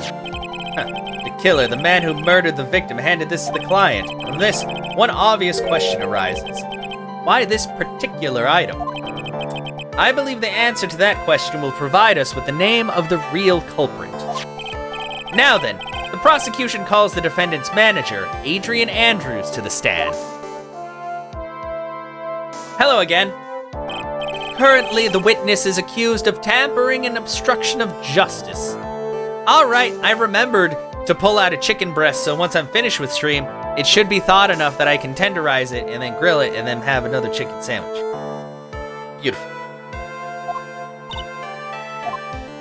However, you have been called to the witness stand today to ascertain who exactly is guilty of murder. I understand. Very good. Now, have you ever seen this bear before, Miss Andrews? So you're making your Instapot? Oh, yeah. Sometimes I forget I have an Instapot, even though it's literally the largest appliance I have in my kitchen, other than the air fryer. Of course I have. You've seen it before? That's right. It's only natural that the witness has. Ms. Andrews, could you please enlighten the court to this bear's secrets? All right. Why does she... Bow, bow, bow. Actually, this is an elaborate puzzle. If you know the correct order, it can be taken apart one piece at a time. At its center is a small cavity with just enough room to store a small item. Because of its complexity, if you don't know the order, you can't open the bear. You really can't tell that it's a small jewelry box just by looking at it. Ba ba ba.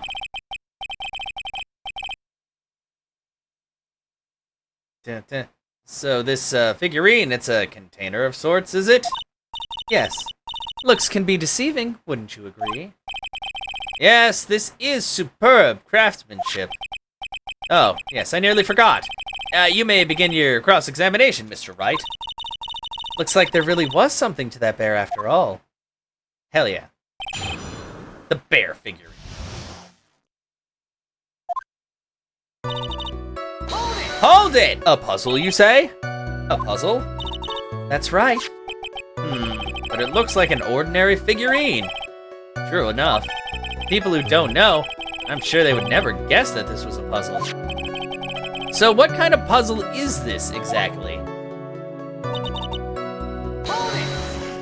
Okay, so you can take it apart, and how would one go about doing that? Well, you first turn its tail to the right and then push it in. Oh, yes, I see. After that, the arms and legs are free to move and can be removed. Oh, this is most interesting. A boy and his new toy. It's like he's 5 all over again. Oh wait, Oh, don't mind me. Go ahead and carry on. I think he's lost it. So what do you find after you take the puzzle apart? At its center is a small cavity with just enough room to store a small item. Hold it! How small?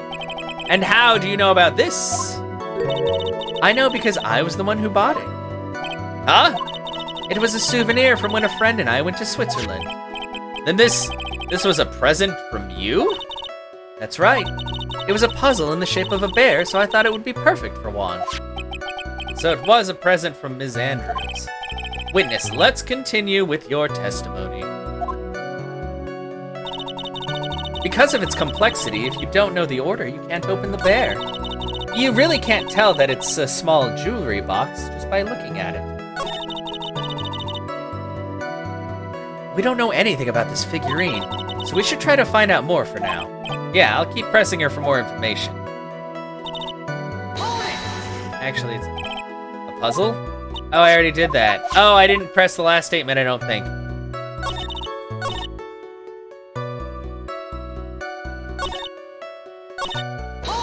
I just was like absentmindedly pressing A.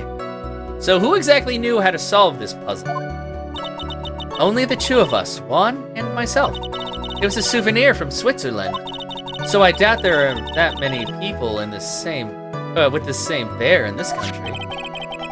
But this just looks like it can be, easily broken.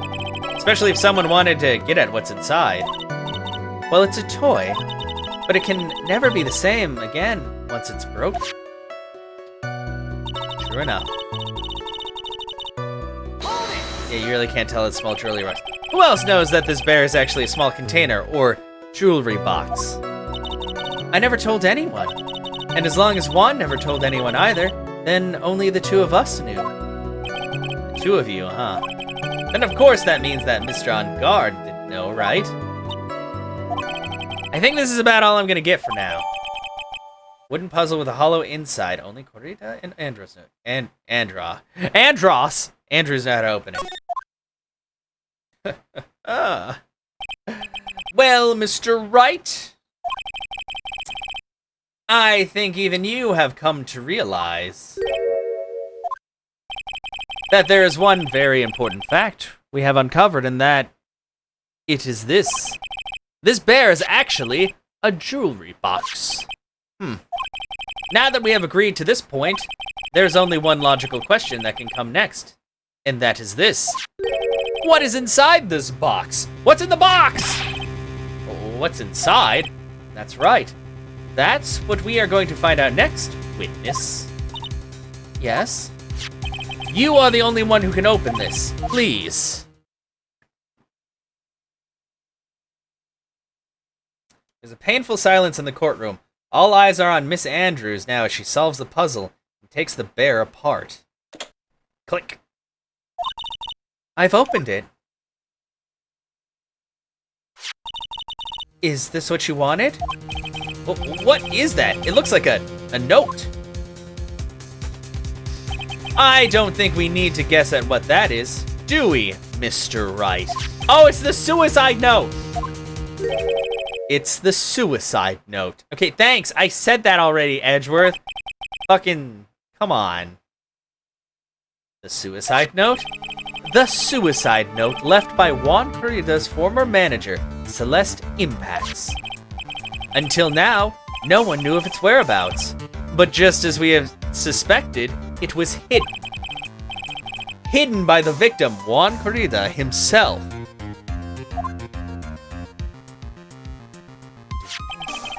It seems Celeste Impacts had very beautiful handwriting, and she just as beautifully signed her own name on this document. This is most definitely the note she left right before she committed suicide. Order! Witness, did you know about this? Yes, I did. I heard all about it from Juan. When I discovered his body, I looked for the bear. I wanted to destroy the note before it became public, but I couldn't find it anywhere. Because it had already been taken by the killer. Everything is going at Mr. Edgeworth's pace. So now that the suicide note has been found, what's the next logical question? What is written on the note? That's right, at least that's what I would think. Now then, I believe it is only appropriate the contents of this note be made known. I can't stop you, can I? I went through so much just to get my hands on it, and I was going to burn it for her sake. I'm deeply sorry, but I can't allow you to persuade me to stop. Your Honor, if you could please read the contents of the note aloud.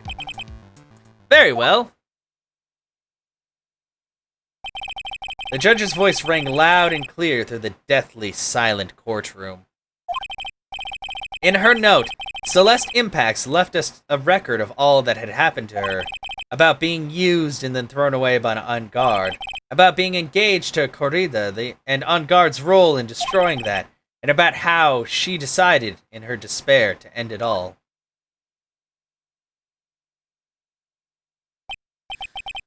Woo! And that's all Miss Impacts had to say. Dang. There's only one thing I would like to say here. The prosecution has no interest in slandering Mr. En Garde. Then what?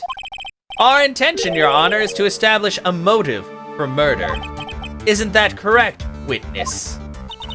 Yes. On the night of the murder, Juan was going to make the contents of the note public. After the post-ceremony show, he was going to hold a press conference. My word! Matt En Garde values, above all else, his refreshing like a spring breeze image, which is why he had to stop this note from being made public. At any cost! Celeste's suicide note added to the court.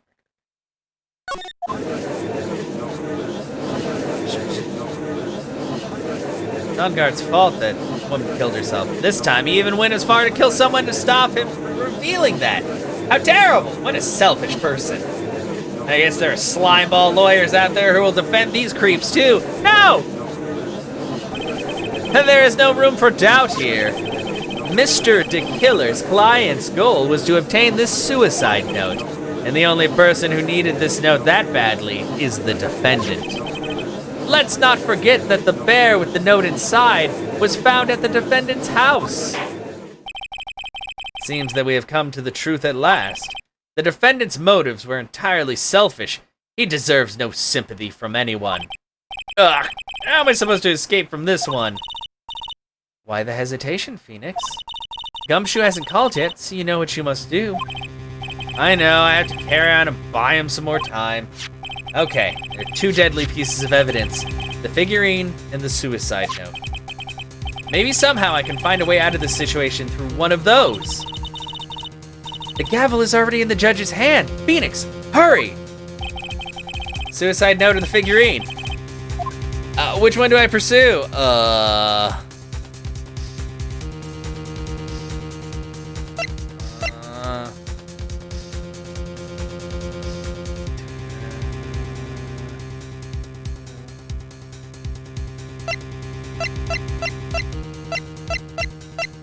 Figurine. Objection! Please wait, Your Honor.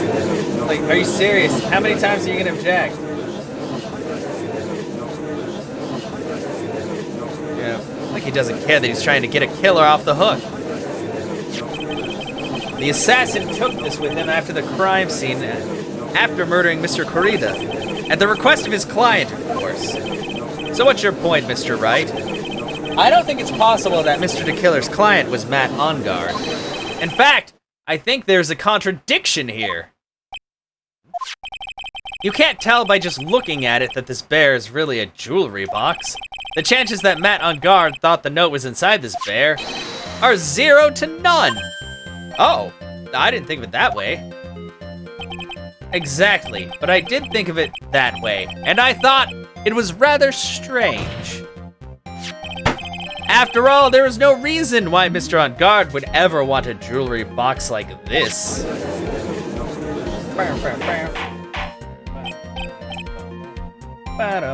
Order! Order! Order! You make a valid point, Mr. Wright. Mr. Edgeworth, what is your opinion? Just a flash, but I think I did rather well on this one. Unfortunately, Mia already knows. I think he believes differently. Oh, I believe a show of appreciation is in order. Huh? The defense seems to be in love with wishing more despair upon itself. Huh? I would like to direct the court's attention to this. What is that? It is a very small video camera, Your Honor.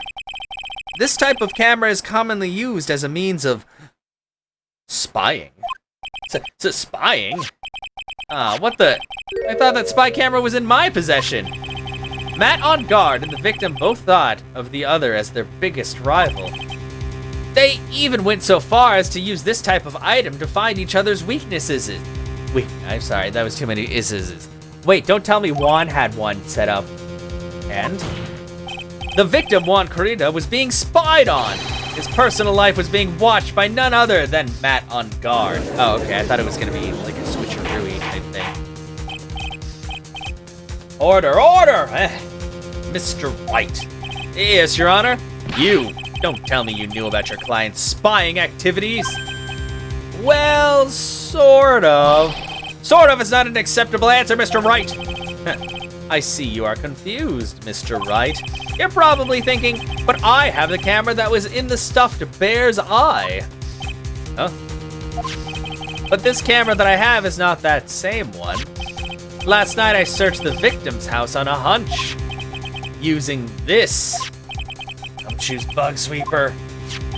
By the way, Mr. Wright, the defendant's fingerprints were found on this camera.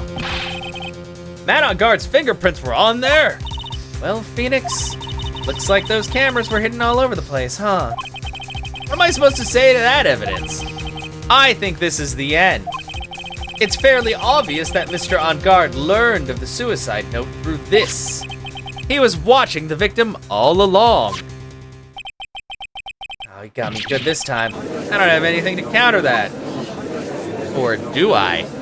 Hey, now what's that lawyer thinking? Mommy, is this guy gonna develop a killer? Shush, stop, don't look at him. The way he's sweating is just so ew, nasty. Fuck all y'all. Phoenix. Yes, Chief? Have you figured out what you're going to do next yet? What am I gonna do next? Does running away like a frightened child work? I know it seems like Mr. Edgeworth is very close to putting the lid on this case, but in his eagerness to prove his point, he forgot one very important thing. Well, what is it, Mia? There's a piece of evidence that he really should investigate. Something he should investigate? I would really hate to see the good prosecutor get scolded for not remembering to look into the item when he had the chance. Why are you speaking in riddles all of a sudden? Wait, can I look at the suicide note? That was Ongard's horrible. All right, I think this time we finally understand everything. Well, Mr. Wright, you don't have any further objections, do you? What is this piece of evidence that Mia's talking about? Can I figure out what it is that still needs to be looked at? Yeah, I think it's right in the note. Yeah, she's always spoken in riddles. This is true. I have an objection, Your Honor. Oh, that was about the weakest objection I've ever heard, Mr. Wright. Objection! Your Honor! The defense has no intention of letting this go so easily! Beginning to sound desperate. That's just your imagination, Your Honor. Mr. Edgeworth, this is not like you at all. In your eagerness to prove your point, you've forgotten one very important thing. Hey, isn't that what I just said? Shh, shh, yeah, shush. It's Phoenix Wright time, not Mia time. So you're telling me that I forgot something. You're so close, Mr. Edgeworth. But there's something you really should examine about this piece of evidence. Take that! Take that! That is Miss Impact's suicide note, right? Also, hi, Andy. Yeah, that was my idea the whole time. Mia just was there, you know? Who knows? I mean, sure, the suicide note was found inside this bear, but this bear was in my possession until only a few moments ago. Which means the handwriting on this suicide note has yet to be analyzed. Oh, so as to whether this pivotal piece of evidence was really written by Ms. Impacts or not, that has yet to be even remotely confirmed. Take that, Edgeworth. Mr. Wright can't seriously be suggesting. Mr. Wright, are you saying the suicide note is a fake? Miss Andrews, you were the one who tried to pin this murder on Mr. On Guard. Who's to say you didn't create a fake suicide note and put it into this bear? Yeah, he actually does kind of have a point. How dare you? Your Honor, the defense is indiscriminately accusing the witness again. There's no evidence linking the witness to the suicide note whatsoever. But if this is a fake, then the witness is the only person who could have made it. What? Recall the witness's testimony concerning this figurine. The only person other than the victim who could solve the puzzle is the witness herself. Ah! Oh, glasses. That's number 7 or 8. I lost count. Ms. Andrews, you wrote this note, didn't you? You wrote it so that you could use it to frame Matt on guard. I did no such thing. Right, if you're going to pronounce this suicide note a fake, then show this court some evidence to support your theory. Mr. Edgeworth, you were the one who presented this scrap of paper as evidence. That means the burden of proof lies with you, the prosecution. Oh, shit! Oh, God. That's enough. Oh, you guys are bickering so much. Mr. Edgeworth, can you confirm the handwriting on this suicide note? It is as the defense has stated, the handwriting has yet to be analyzed. If that's the case, it seems that yet again we have reached a point where a verdict is impossible. That's impossible! This isn't good, Phoenix. The judge is gonna carry the trial over one more day. I don't think Maya will physically be able to make it another day. I didn't want to have to do this, but I don't have a choice. I request that both the prosecution and defense further investigate. Handwriting analysis, my butt! That's just the lawyer trying to buy more time. On guard is guilty. Look, any idiot can tell you that. I think we've reached the end of our line. Guilty! Guilty! Guilty! Guilty! Guilty! Guilty! Guilty. Okay, we get it. You guys are saying guilty an awful lot. What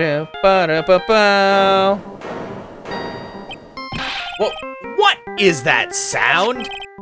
It's Gumshoe! Oops, we're not supposed to have our ringtone on in the court. Beep! Hello? Gumshoe? What is with him? What's with that sigh? Where's Maya? What happened to Killer? He got away. What? I'm sorry, pal, I really am. I don't know what to say besides I'm sorry. I wish there was some way to make it up to you. I really do. Anyway, what's going on? We found his hideout, pal, but the two of them were already gone. This is terrible. I'm gonna keep looking for them, pal. Don't you worry. I just need a little more time. But don't tell me we don't have any more. Guilty, guilty, guilty, guilty, guilty, guilty, guilty. Do you hear that? They're calling for his head. Mr. Wright, I can't. For us to come this far, and... Oh! What is it? Let me talk to Mr. Edgeworth. I can't do that.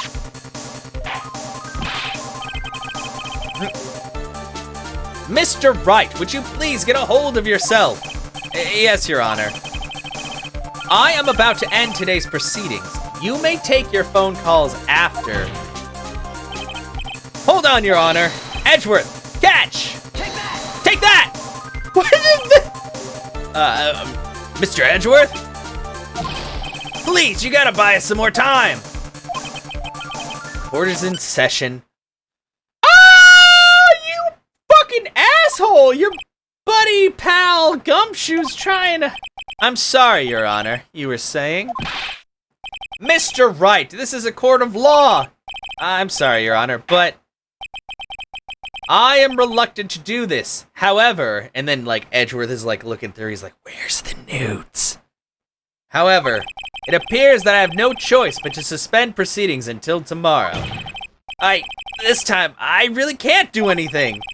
Court is now adjourned for the day.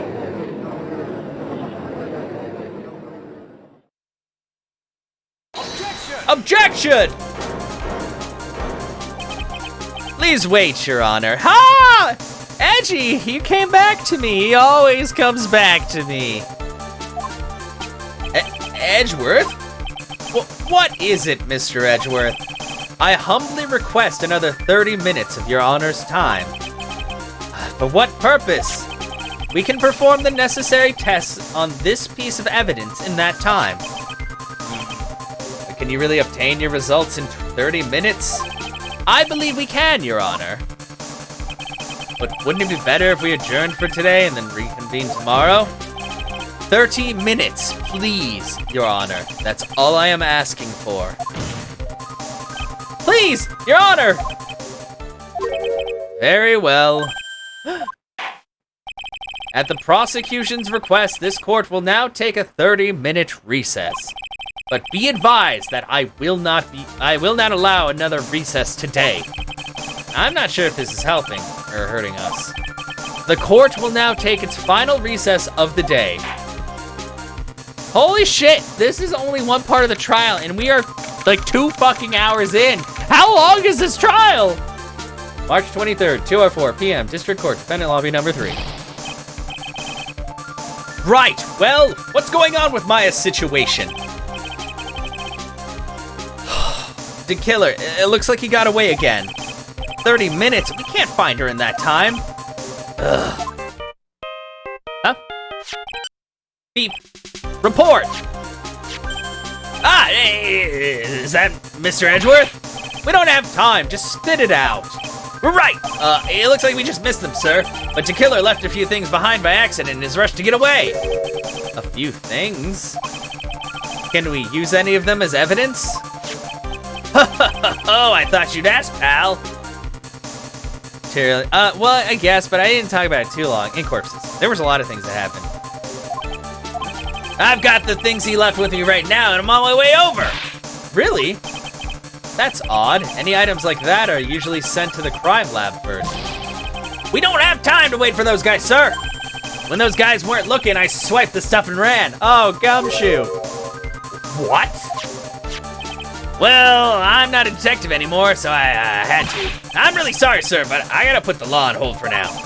Sounds bad. I hope he doesn't get in too much trouble over this. With my hunk of a junk car, I'd say I'll be there in about 20 minutes, sir. Don't worry, I'll be there. Wait for me. All right. Just get here in one piece. I'm on a mission and no one can stop me now, sir. No one! I'm pulling out all the stops and running every red light. Gumshoe, no! Items left by the murderer, huh? Maybe there's something among them that'll be decisive enough to end this.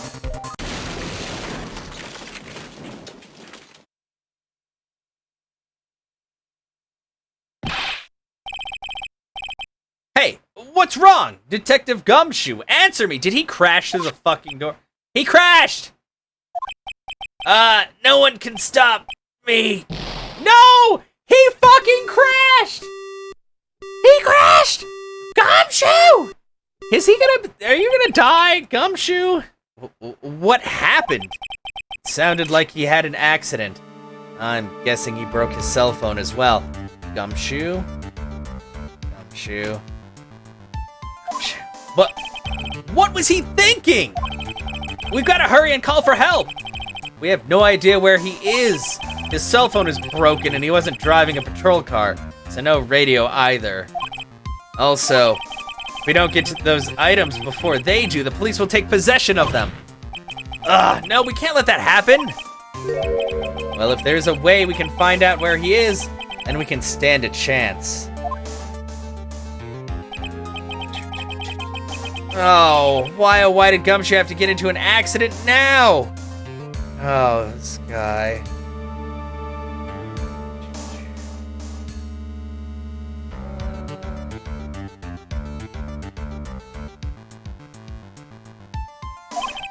Is there any way to find out exactly where he is at the moment?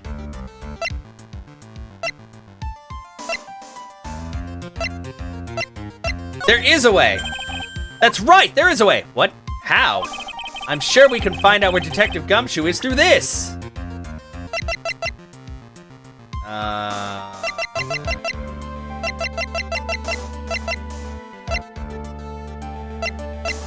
Shit, not there.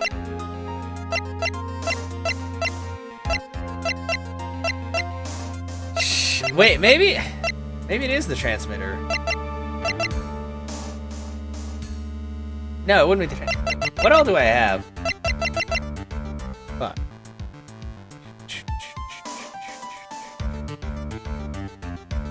Franziska! Oh, cause she's got Franziska!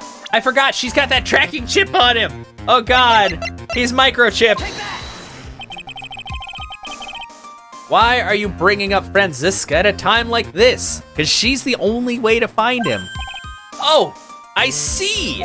I'll try to get in contact with her. The chances are slim, but she's all we have. Yeah, I was just like, God, what is it?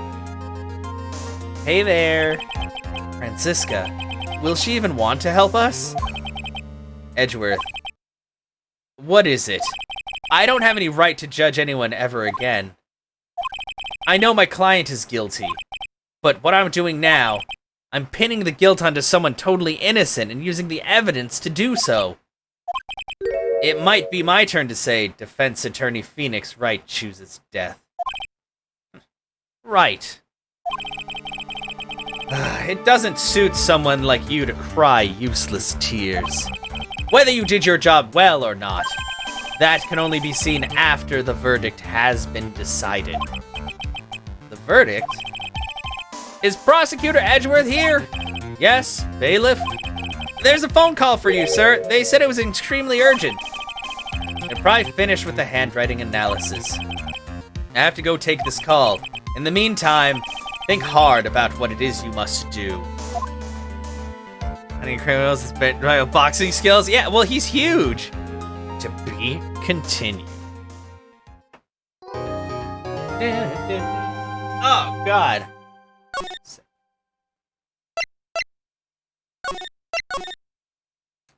Farewell, my turnabout.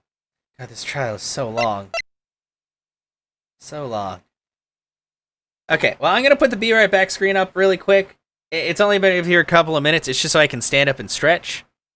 I should probably resize the window too, because it's been a couple hours. I really need to get in the habit of stretching every once in a while. But yeah, we are finishing this case today, though. This is a long ass case. It's pretty obvious in the third game why. Oh yeah, I'll have to check because, oh boy.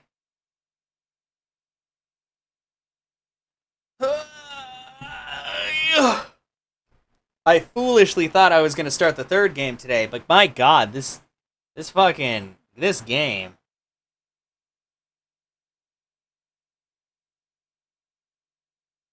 And remember, if you guys have been sitting down for a while, to stretch your legs.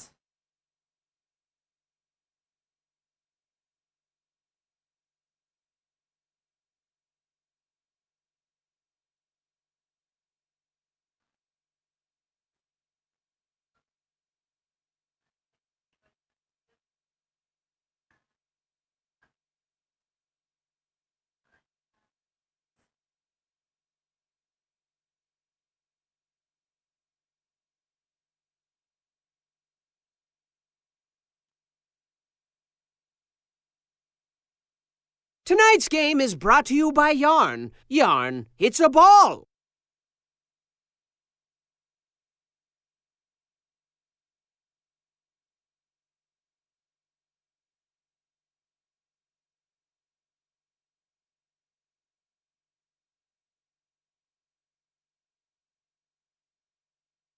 Okay. Ugh. Ah. Oh man. I don't know if you guys heard that, but I just popped my back. Stretch. Okay. Man, it sucks because I opened up the box that I have my GoPro in so it could sit a little bit lower, which is good, but I think it retains heat a little bit more than it did before, so I'm definitely gonna have to have a fan blowing on it to make sure it stays cool. But that's fine. It's all about experimentation. That's what it's all about. And eventually I'll actually take this thing like when I go to the park or something. I do like the super wide angle stuff.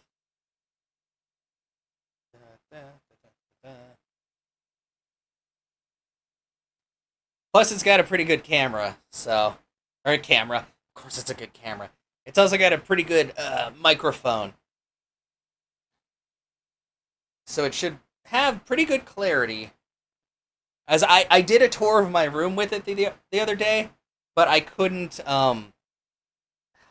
the card I was using before was, like, really shitty. But now there's a better card in there. It's okay, Gumshoe is fine. Don't worry, he's a strong boy.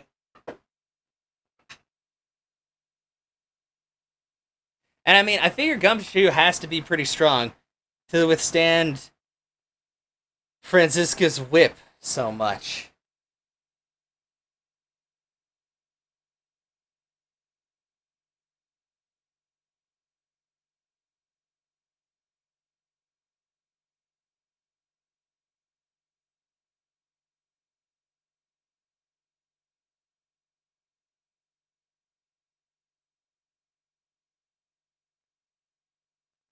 Alright. There we go. See, that was only a couple of minutes. And now everybody's all ready. We're all stretched out. And it's time to keep going on the case. Aha! Ah, okay. Oh, I already saved. Alright. March 23rd, 2:35 p.m. District Court. Courtroom number 3. Ooh, okay, well, I guess we've been in court for like 4.5 hours. That's a pretty long time. Court will now reconvene. I assume both sides are ready? Yes, Your Honor. Yes, Your Honor. I can understand the defense acting like this. However, why do you also seem distraught, Mr. Edgeworth? That is... it's nothing, Your Honor. What's wrong with Edgeworth? Looks like something unexpected just happened to him. Now then, Mr. Edgeworth, if you could please tell the court the results of the handwriting analysis on Miss Impact's suicide note. I'm waiting for him to, like, freak out again. Yes, Your Honor. Unfortunately, we have discovered that this suicide note is a forgery. What? What do you mean, Mr. Edgeworth? This note was not written by Miss Impacts herself. It is a fake. Holy shit. Okay, I didn't actually expect it to be a fake, but I'm also not too surprised.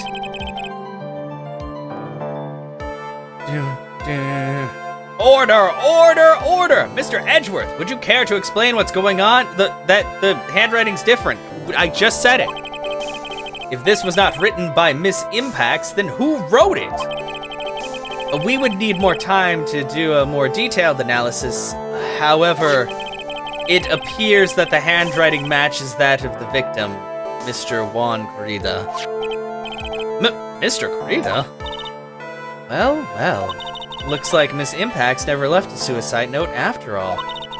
She never wrote anything about On Guard. Holy fuck. So this is just two bitch-ass actors like playing out some huge fucking scheme to bring the other one down, and yet these women got caught in the middle. Both of these guys fucking suck.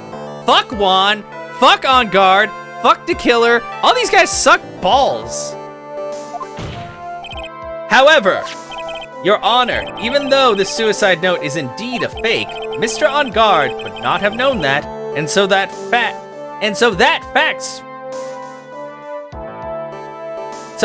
remains unchanged. I think that was a typo. Died and can't use that, yeah. Yeah, exactly. Acting under the assumption that it was real, he had plotted to possess it. That does sound very plausible. His theory that On Guard had no idea that the suicide note was a fake. Something seems a little wrong with it. Present evidence! The defense believes that the theory the prosecution has stated contradicts testimony. If everything the prosecution has proven up to this point is true, then it's impossible for Mr. On Guard not to have known it was a fake.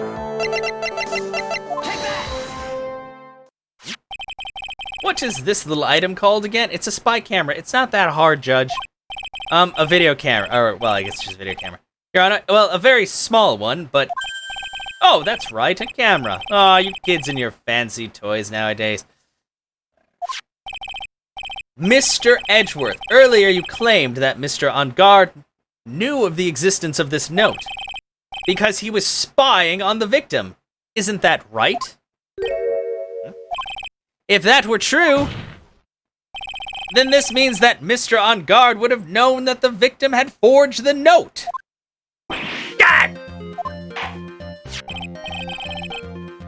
Yeah, it's pretty bad. This is a big old mess. So then the defendant knew the suicide note was a fake. And if that's true, then the situation has suddenly changed in a very dramatic way. Exactly, Your Honor. The prosecution's theory as to what Mr. On Guard's motive for murder was, it has suddenly disappeared into thin air. But Your Honor, it's not as if Mr. On Guard monitored Mr. Corrida 24 hours a day. Perhaps the victim wrote the note in a place that Mr. On Guard didn't know of. Well, right back at you, Mr. Edgeworth. Why don't you show us some proof that the victim made the forgery at an unknown place? Grr! Plus, I have proof that he could have recorded it because I have the recording thing. Order! Order! Order! Mr. Edgeworth. Looks like this time it is you who has dug his own grave. Gah! As I figured. Huh? As you figured? As I figured, it came down to this after all. Mr. Edgeworth, you're not making any sense. When I heard the results of the handwriting analysis, I thought this might happen. The question is, what next? What next? If the prosecution can't prove Mr. On Guard's motive through the evidence, then we must prove it from another angle. How many angles are there? Well, I agree with you there. Your Honor, the prosecution would like to call a witness to the stand at this time. Oh, well, that's fine. However, this witness is a little unusual. Edgeworth's stuttering. That's not like him at all. Unusual? Well, what sort of witness is this person, Mr. Edgeworth? This witness is one who is perfectly fit to answer once and for all the questions of who was it that hired Shelley the killer to commit murder? That's impossible! Who in the... No such person exists who can answer that question with such certainty.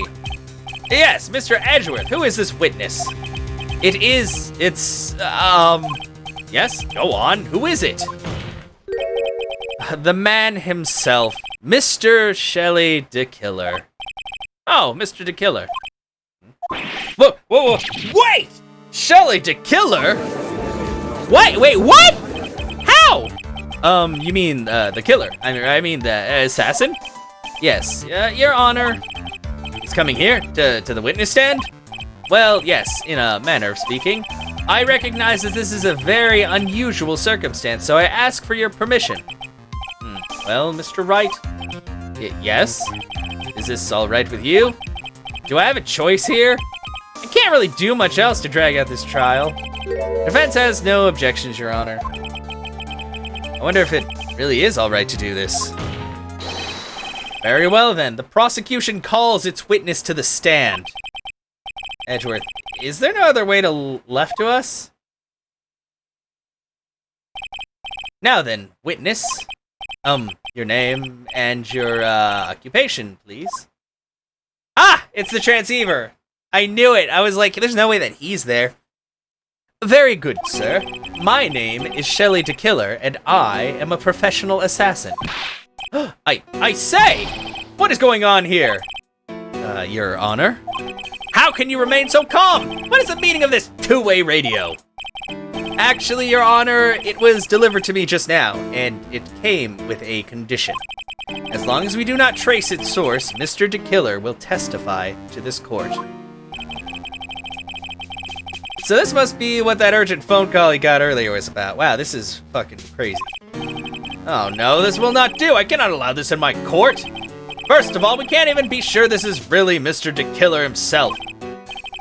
Witness, please present some sort of proof that you are, in fact, Shelley DeKiller. I understand. Please wait a second.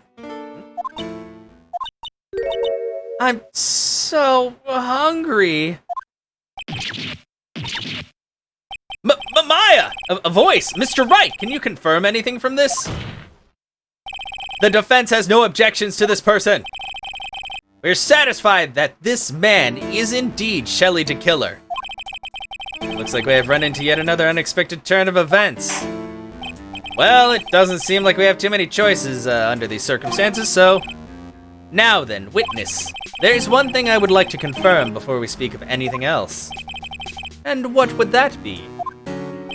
At the request of a client, you killed Mr. Juan Corrida. Is this correct?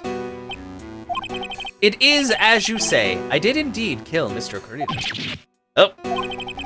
Now that we have answered that, let's move on to the name of your client. Very well. It's all just a bad dream. Yes, that's it, a bad dream. Shelley DeKiller, what is he gonna say?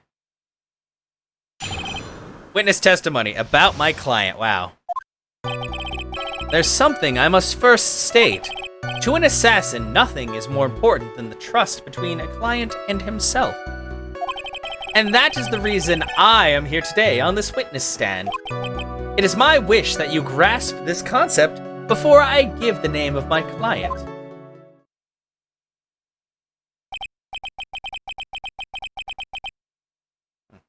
Mr. DeKiller seems to be a very clever man. I'd almost say he seems to be mocking us. While he may appear to be our enemy, Your Honor, Mr. DeKiller is only stating the truth. He is no hypocrite. He has always stood by this one belief. You mean, about this trust between his clients and himself thing? It seems to be a level of trust beyond what people like me can comprehend. Well, Mr. Wright, are you ready to cross-examine the witness? Yes, Your Honor. There's no way to know what's coming next, so stay cool and collected, Phoenix. I'll do my best.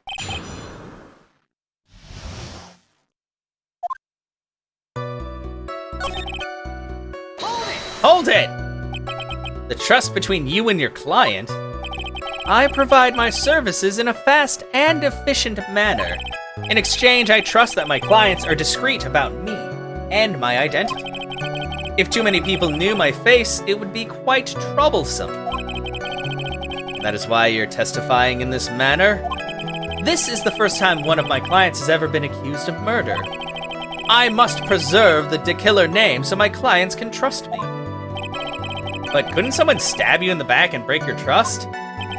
It has never happened before, but if it ever did, yes, that person wouldn't be my client for very long. They would certainly... That's enough, please, no more.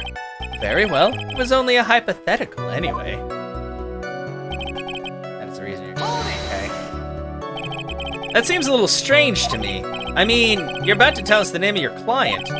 I would think that this would be very bad for them. It doesn't matter to me. This client has already broken the rules and acted outside of their prescribed role. Their role? This person tried to implicate another of the crime in order to save themselves. And this is a trespass that cannot be forgiven. Who gave you the right to be so high and mighty? To the gentleman who spoke just now, excuse me, but would you care to die? No, I didn't say anything. The judge had better watch himself. Wow. I wish that you grasp this concept before I give the name of my client.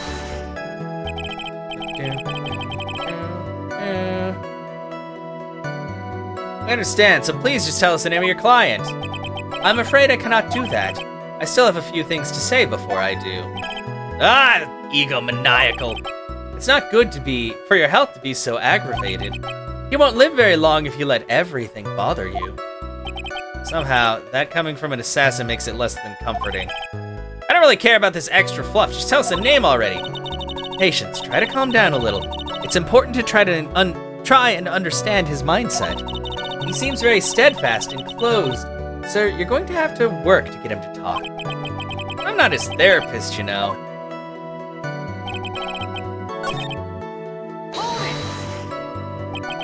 Trust between you and your client. I'm sorry, but I was just wondering about something you just said. You said that your client had already broken the rules. A person who frames another is the worst kind of human. And that's why you feel you can betray this person? I have no trust relation with a client who can't understand their assigned role. It's my luck, an assassin with a conscience. Who would have figured? Now then, everyone, do you think you can understand my logic? The case just keeps getting better and better. If you can't, then I'm afraid we can't proceed. Everyone understands your point, I think, really. In that case, I believe I am prepared to disclose the information you seek. You have made it crystal clear that you value trust over all else. I believe we are ready. Excellent. And that is the reason why I'm here today on this witness stand. Now then, I do believe it's about time I revealed the name of my client. Don't you agree? Hold it! What is it? Now I can't bring myself to ask the client's name. If you can't ask it, Mr. Wright, then I will. Witness! What is the name of your client who requested the murder of Mr. Juan Corrida? That person's name is... Adrian Andrews. What? What? What? Witness? What? That's not who you told me it was earlier. What? Pray tell, what are you talking about, Mr. Prosecutor? I should think that I know my own client, and it is Adrian Andrews. What? What? Also, that is a fucking huge transceiver. This can't be on the phone earlier. What's going on here? My guess is that Mr. the Killer just stabbed Mr. Edgeworth in the back. Stabbed Edgeworth in the back? I'm sure in order to get an audience with this court, Mr. the Killer told him a different name. Matt Onguard, perhaps? I knew it. This is outrageous! I was deceived! The witness is telling a very serious lie. But you were the one who summoned this witness. Ugh. God, Fred, you Shelley to killer. My testimony is the truth.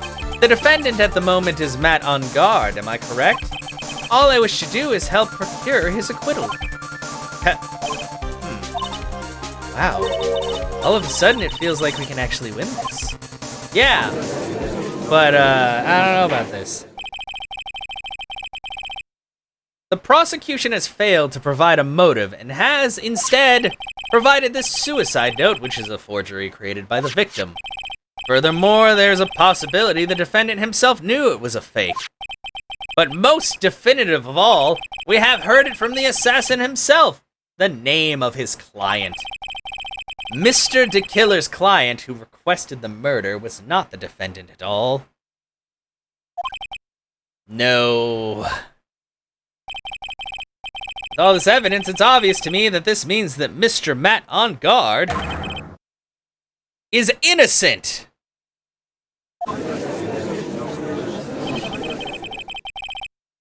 I seem to have caused you all a bit of confusion.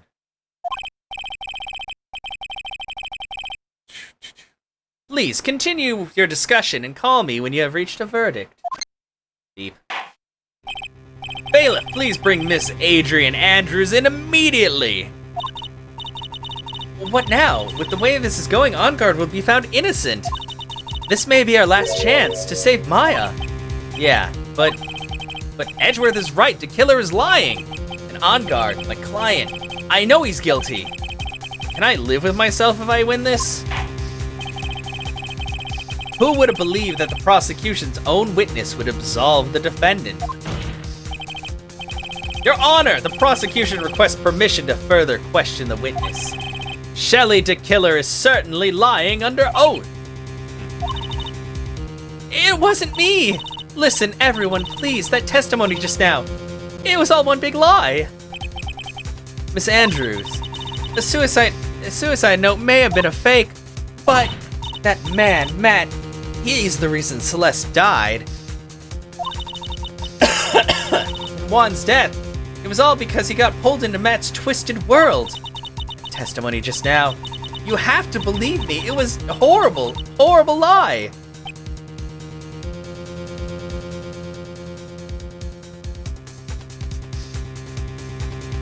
I feel like he was lying. I'm pretty sure that Matt on guard is the guilty party. I'm like 99% sure.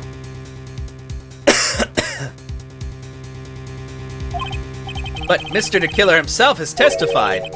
He has named you as his client. No, that's not true. Also, there's quite a bit of evidence that points to you. The knife and the button, donning the nickel samurai costume. But that's... You even have a motive. We know that Miss Celeste Impacts was a large part of your life. You wanted to follow her, and you wanted revenge against the two who hurt her. I would say you have plenty of reasons to want them both dead. No. Mr. Wright! You know the truth. Tell them. Tell them the real story. Who the real killer is. Tell them. Please, help me.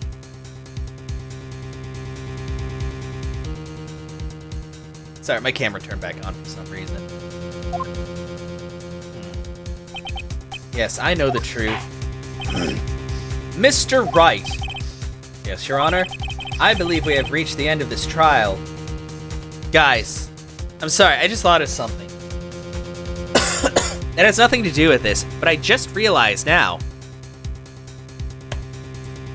I don't know when it's gonna happen, but there's gonna be a cooking stream at some point, and I realize now that I have this ultra wide angle camera lens that I can have a cooking stream where you can actually see.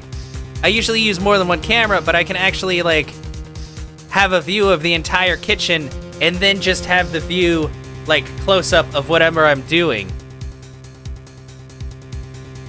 I had a revelation. I looked at the wrong camera right then. Sorry. But man, this actually opens up a whole lot of stuff that I can do. Also, I don't... Anyway, sorry. I believe we have reached the end of this trial. Therefore, I ask the defense for any final words or opinions. I have to decide.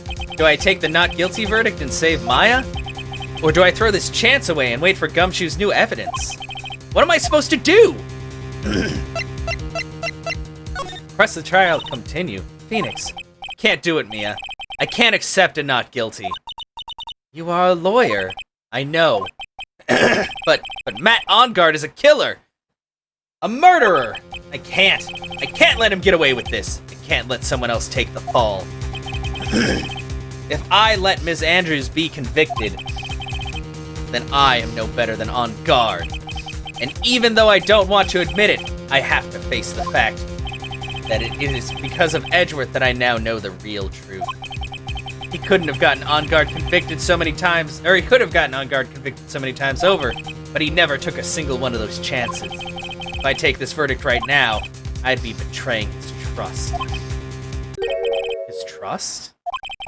I never thought about it until now. I trust him? Yes, you do. I love him.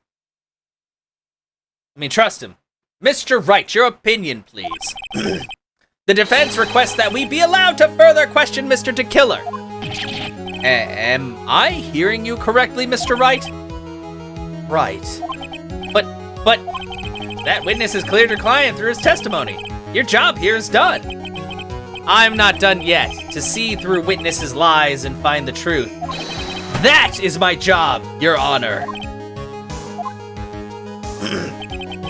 There's still more evidence to look at. And I'm sure that once those pieces arrive here in this very courtroom, a miracle will occur. Very well, the trial will continue. Mr. Edgeworth, please re-establish connection with Mr. DeKiller. Right away, Your Honor.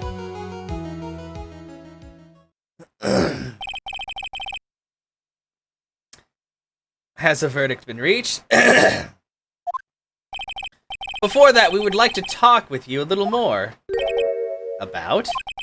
All you needed from me was the name of my client. What else could you need me for?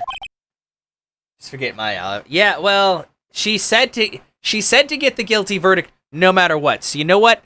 I'm gonna trust her, because I have trusted her every other time, even though she kind of always gets into pickles. But it's okay. That's what friends are for. Well, actually, we would like to hear everything you know about the case. That is how things are usually done. What is he talking about, usually done? But what shall we have him testify about now? Mr. DeKiller, if you don't mind, please testify about your client in more detail. You legal people and your procedures. Is it any wonder no one likes to go to court?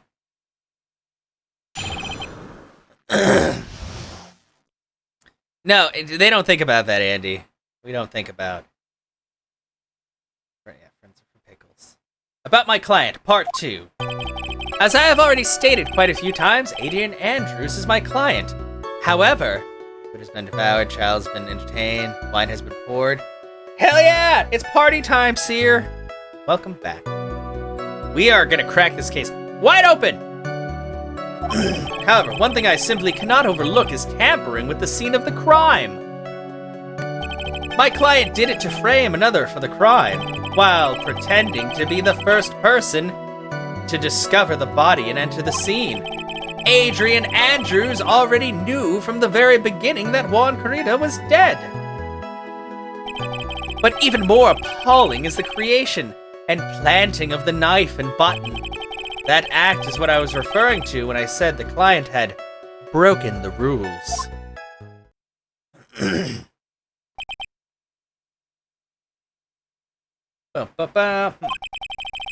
This is a most unexpected turn of events for the, 5th time now? However, this time everything has finally been revealed. Just a second, Your Honor. Yes, Mr. Edgeworth. We still have the cross-examination to do. But you don't need to question a testimony like this. Do you, Mr. Wright? Your Honor, the defense will question the witness. As if I have a choice here. Huh? Why? What this witness has said is nothing but beneficial to the defense's case. If you scrutinize the testimony, then I'll expose the lies in that oh-so-beneficial testimony, I suppose. I don't understand what's going on anymore. That makes 2 of us. About my client, part 2. Okay. Hold it! I would think that most people wouldn't be able to overlook a person hiring another to kill. If I had a problem with such a thing, I wouldn't be very effective at my job. Ah, well, changing occupation might be good for you. However, I will say this. Even though I am the one that does the deed, my clients are always the real guilty party. That goes without saying, Mr. DeKiller. And their fate is to live with the knowledge of their guilt on their shoulders. However, my client this time thought that they could run away from their guilt. Yeah, okay, we know that. So you're saying most clients wouldn't do such a thing? That is correct. Usually most people try to create an alibi for themselves. If you should use my services, Mr. Attorney, I would suggest you plan for your alibi too. No, I already told you, I have no intention of using your services ever. Why does he keep looking at me like I'm the one on trial here? Oh boy. But how do you know that? From the very beginning? That is correct. From before my client visited the room. All of my clients know precisely what the situation is at all times. Wonder if that's really true. That's odd. Man, come on, the fucking wine glass. Fingerprints! Sorry, those jazz hands. Thank you so much for taking the time to testify, Mr. DeKiller. What is the meaning of that attitude? When Adrian Andrews entered the victim's room, your client had no idea that Juan Corrida had been murdered. But how do you know that? From this wine glass, Your Honor. The glass? Mr. DeKiller's supposed client thought Mr. Corrida had only fainted, which is why this glass of tomato juice was poured for the victim. But isn't that just a part of Adrian Andrews' calculated plan? That is not possible, Your Honor. The glass bears the fingerprints of that person. Had this been planned, they would have never left their fingerprints behind. I see your point. Mr. Edgeworth, what is your opinion? Strangely enough, I had the same exact thought just now. Witness, how do you explain this strange phenomena? Isn't it a waste of time to ask about such a minor detail? It's not a very important point anyway, correct? I'm afraid you are mistaken. Oh, we caught him! We're catching him. If Adrian Andrews really is your client, as you claim, then your client should have had knowledge of Mr. Corrida's death. If not, then that can only mean that Adrian Andrews was never your client at all. Wait, does it? You know, I guess it kind of does, in a way. At least it's got, like, the split down the middle and all, but... how, strange. Yes? Why is it that the attorney has yet to raise an objection at this absurd situation? Huh? Phoenix, if DeKiller figures out what we're up to, we're in real trouble. Yeah, I know. Mr. Edgeworth, I'm surprised. You know you can't say things like that without any, evidence. Sorry. Well, that was an awfully weak objection for the two of you. Anyway, I am positive there was a contradiction in that testimony. The prosecution requests further testimony concerning when the request was taken. Very well. Right now, I have to buy us more time. While we wait for the items DeKiller left behind to get here, I just know that the very outcome of this trial lies with those items. Questing.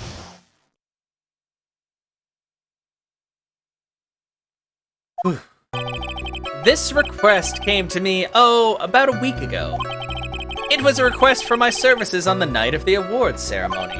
We met at a certain bar to discuss and finalize a few matters. That is what occurred. I trust my memory, and I believe I have made no mistakes. So you physically met with your client, huh? That is correct. Meeting one's client is the first step to building trust, in my opinion. Let's see. Well, Mr. Wright, your cross-examination, please.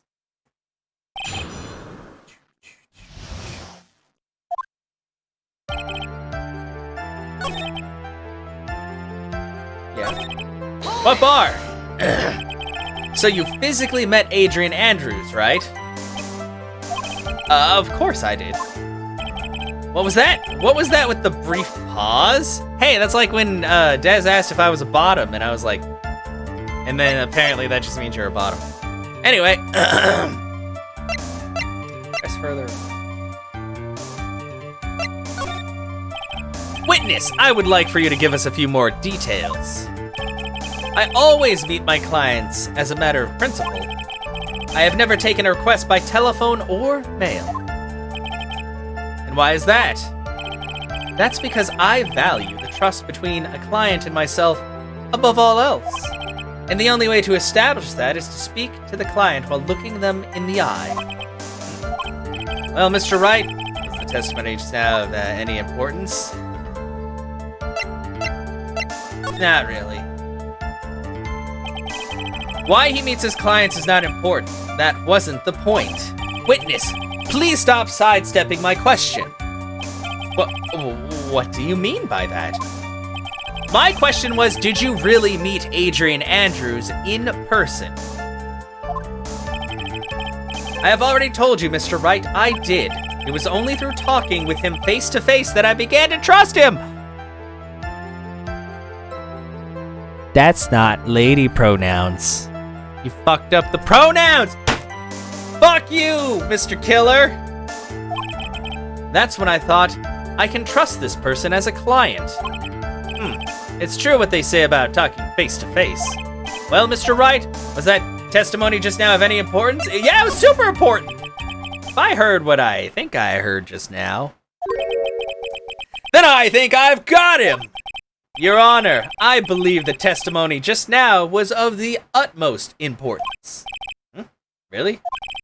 If that's the case, witness, please include the statement just now in your testimony. Very well.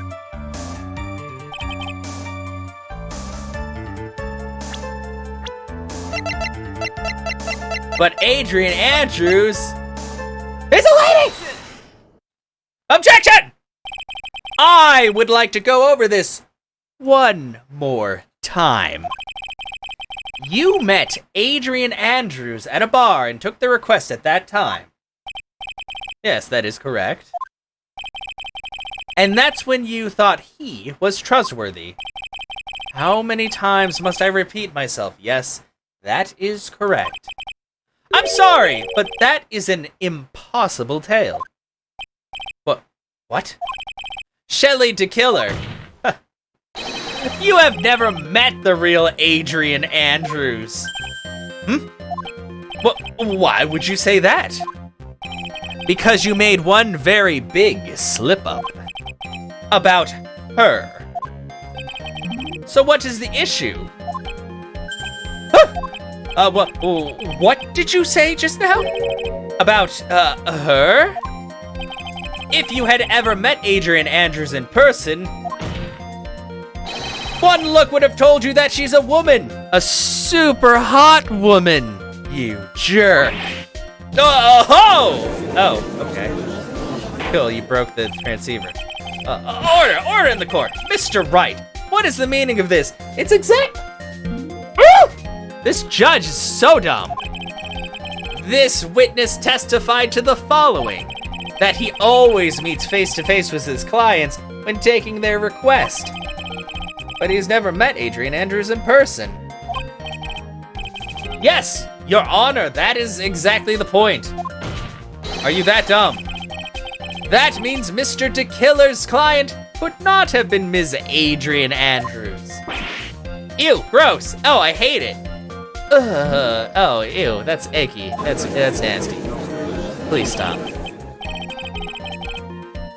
They could like draw all this shit about a sweaty ass transceiver, but they can't add more than like one palette swap to people per game. Other than, I think the one who got the most was Wendy Oldbag, and that makes me angry. Sorry, I keep looking at the GoPro, but you guys are... Wow. Mr. Edgeworth, I understand your logic on this one. However... Why would the assassin make such a basic mistake? I believe it has to do with her name, Your Honor. Her name? Yes, Adrian Andrews is, without a doubt, a very androgynous name. Nice. Yes, I see. Unluckily for Mr. DeKiller, the entire time he was on the stand, no one had stated Adrian Andrews' gender. And so, he simply picked the wrong gender to go with. Well, what? What is going on? Is it obvious?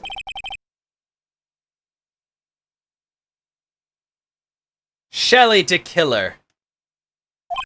This court demands an explanation. I think somehow I must have mixed up this client with another. Yes, as the guy who has the perfect memory, apparently. So does that mean you remember something different now? Yes, of course. Please, if you would allow me to testify once more. I know he's just gonna spit out more lies. You know, he's on a transceiver. He could just hang up and be done with it. Very well, but this time, please give us the truth, and nothing but the truth. Please. Down. Yes, now I remember. I took that request by mail. There have been times when I took a job without having met my client. The request was for the murder of Juan Corrida and 2 or 3 other small things. When I saw the name at the end of the letter, I thought my client to be a man. But you said you always meet them face to face because of trust. So you took this job through a letter. He didn't mention anything about a letter in his earlier testimony, which means he is definitely lying. Be careful, Phoenix. If you break the assassin's testimony completely, it's over for us. I know, I can't make him suspicious, but... I think we're okay. Like, we can do this. As long as he's standing there across from me. No matter how strong of a punch I throw, he'll counter it. No matter how hard I hug him, he'll hug me right back. Now then, let's begin the cross-examination. Yes,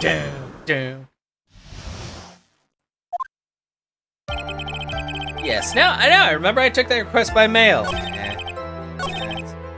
2 or 3 other small things. What is that? 2 or 3 other things? Yes. And what were these other things? A few other things that have nothing to do with this case. What should I do? Should I let him slide with that? It'd be really bad if I pushed his buttons the wrong way and he got mad. Press further. Whether or not they're related to this case is for the court to decide. Mr. Attorney. Yes? Everything I have said from the beginning has been nothing but beneficial to your client. Which is why I wonder, what is pushing you to continue with this cross-examination? Could it be that you are planning to betray your own client? I smell the stench of a backstabber. And should you turn out to be one... Wait! Uh-oh, this is looking really bad. Shouldn't press my luck. Alright, I have to think. Is this worth pursuing? Witness, this is a very important matter. Please cooperate and tell us what these other jobs your client requested were.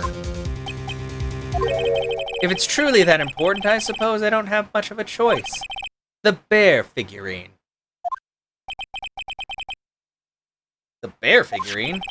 After the assassination of the target, I was to find that figurine. I was told that this job was just as important as the actual killing. And where was that figurine? It was inside Mr. Corrida's suitcase. And then, what did you do next? I handed it over to my client right away. You gave it to your client. Interesting. This information certainly sounds important to me. Witness, please include what you just stated in your testimony. As you wish. Ah, fuck! I found this figurine at Mr. Engarde's mansion. You gave it to Miss Andrews. What was it doing there? I was waiting for her there. That was also a part of the plan to frame Mr. Engarde, I'm sure. Makes a lot of sense. Well, Mr. Wright, do you have any problems with that? There's a contradiction. So the killer says he gave the figurine to Miss Andrews. But I know that somewhere in that statement there's a contradiction. And yet, I know that if I present something trivial here, he will cut the connection on his end. If you want to make a strong point, Phoenix, you have to present strong evidence and say, it sounds like one of those make it or break it times. She's right. So, what now, Dr. Wright? Present evidence! Witness, let's go over this one more time. You gave Ms. Andrews the bear figurine, and she told you to take the bear and wait for her at On Guard Mansion. Is that correct? Yes. Where are you going with this? Well, I think maybe you might have remembered a few things incorrectly. What? This is a battle of wits. I can't let up on him. I don't think it is possible for Ms. Andrews to have been the recipient of this bear.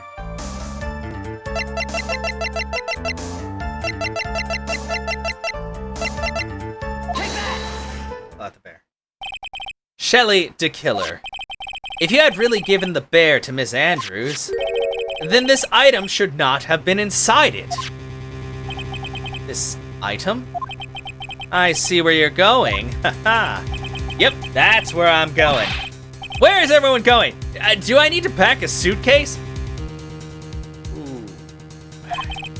Your Honor, please think back to Miss Andrews' testimony. And I was going to burn it for her sake. If even for a single minute, this bear had actually been in Miss Andrews' hands. He's so dumb though, Seer. I mean, that's kind of lovable, but also terrible. I'm sure she would have taken the suicide note out and burned it. Order! Order! Order! So that's where you two were going. So by the very fact that the suicide note was still inside the bear,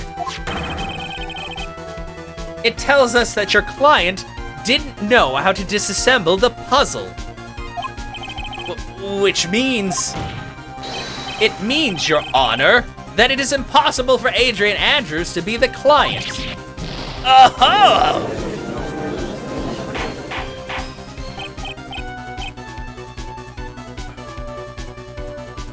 Order! Order! Order! Ugh, Mr. Phoenix Wright. I'm sure I mentioned this before, how I hate traitors above all else. I think your cross-examination has clearly demonstrated something to me. You must wish to break your end of our agreement.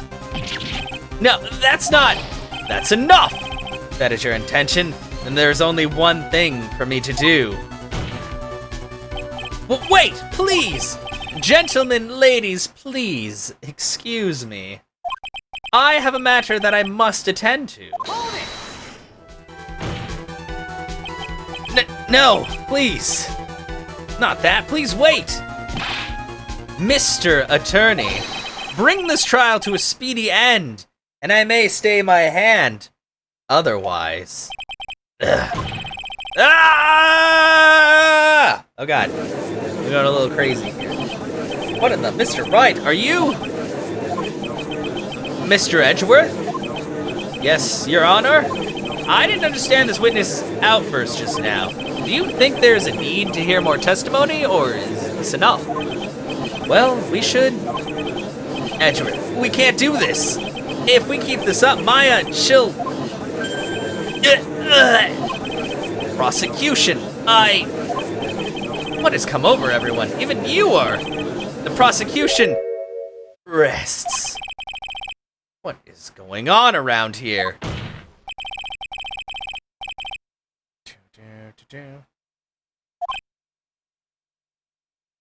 What? What? Oh, shit. Well, I never thought I'd see the day. This is a most unusual situation. Yeah, the prosecution needs to go. Prosecution rests with no further questions. Then, the prosecution has failed to uphold its stance.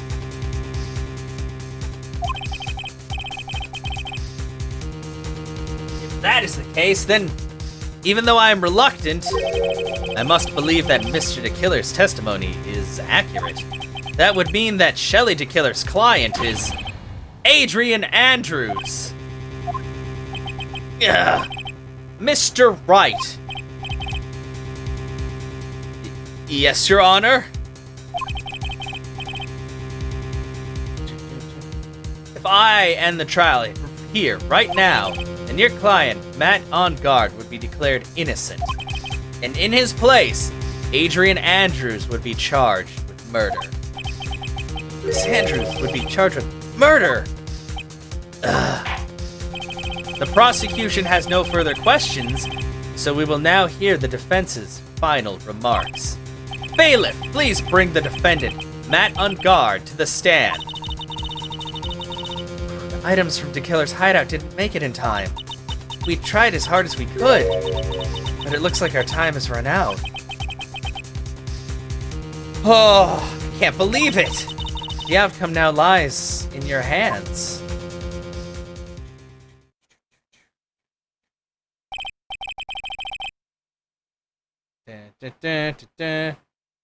Dude, did the old guy finally decide? To be honest, I can't think of you as a truly innocent and good person. Yeah, you kind of fucking suck. What'll I do? Oh, yeah.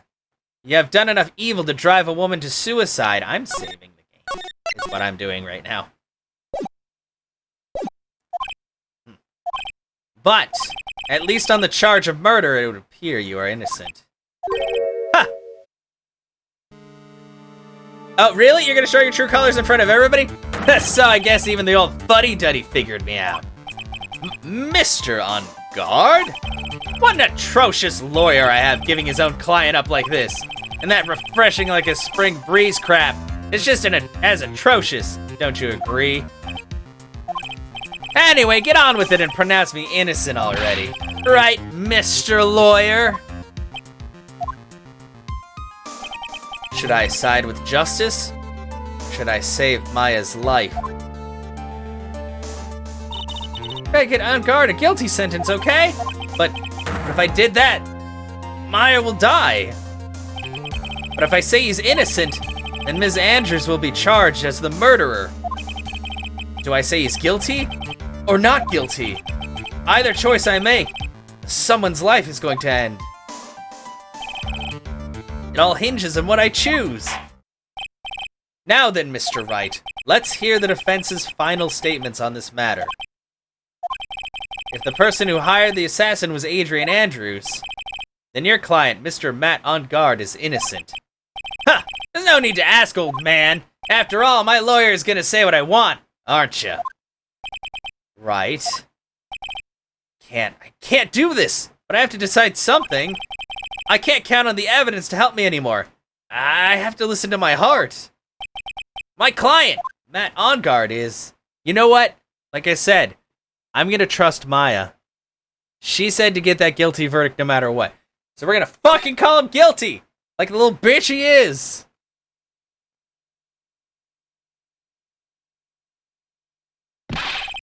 We're waiting for your answer, Mr. Wright. Matt On Guard, your client deserves an answer! Maya, I'm sorry. Matt On Guard is... Objection! Ah! Yes! The angel has come! She's still very whippy, but she is here! Look at her in all of her glory! Franziska von Karma! Well, what are you doing? Ow! You see now, don't you, Mr. Phoenix Wright?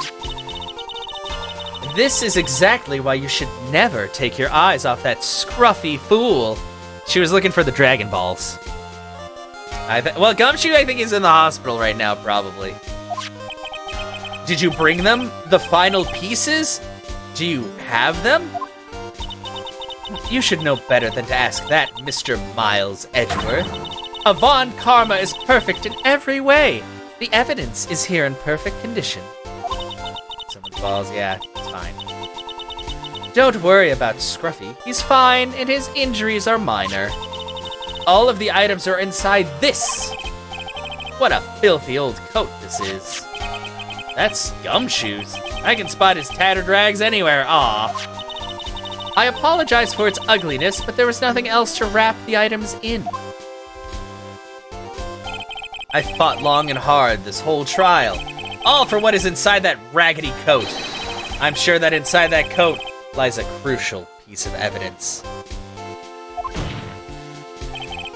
Your Honor, inside that filthy coat are the defense's final pieces of evidence. Your final evidence?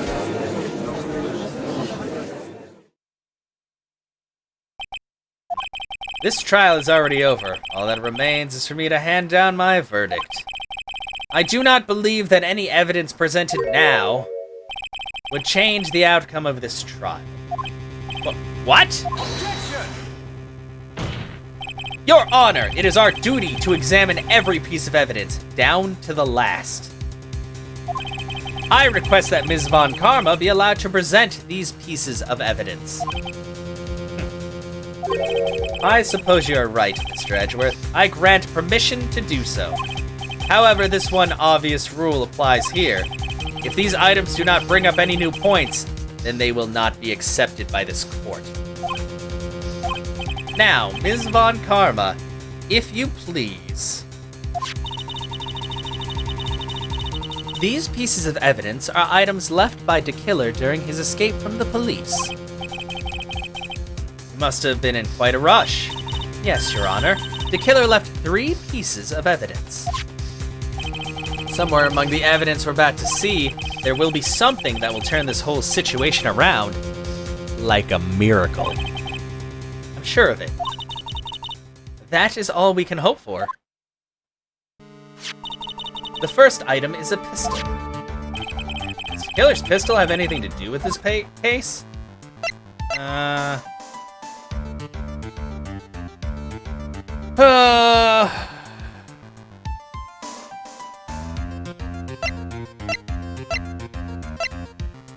No, because he wasn't shot to death. Pretty sure there's no gun involved in the case. There's no real benefit to hearing about it. Please present the next piece of evidence. Pistol added to the court record. The second piece of evidence is this videotape. I bet DeKiller took that from On Guard Mansion. Question for more details. Have you checked the contents of that tape? Unfortunately, there was no time to. Oh yeah. But I would speculate that this tape is very important. Why would you say that? Because he came back to his hideout for it. DeKiller went back for it? That's right. It looks like he was trying to recover it. He injured 3 of the officers at the site. But somehow it looks like they managed to protect it from DeKiller. Shelley DeKiller is no ordinary man. Hell yeah! The last piece of evidence is this bellboy's uniform. That looks suspiciously like fucking rich bellboy uniform. Is that a uniform from the Gatewater Hotel? Was that used during the crime? I'm almost certain it was. There's even a pair of black leather gloves in one of the pockets. No doubt about it, DeKiller was wearing this on the night of the murder. There's one thing I found interesting about this uniform. What is that? There's a button missing on this uniform. A button? It's a very unique button. I'm sure if we were to recover it, it would provide us with an interesting clue. Bellboy's uniform, worn by DeKiller on the night of the murder. One of its special buttons is missing. Hey, yeah, he's DeKiller. That is all I have to present, Your Honor. It's just as I thought. And what is that, Your Honor? I'm sure were we under normal circumstances, these items from Shelly the Killer's hideout would be very important clues. However, our question is not who did the killing. It is who is the client.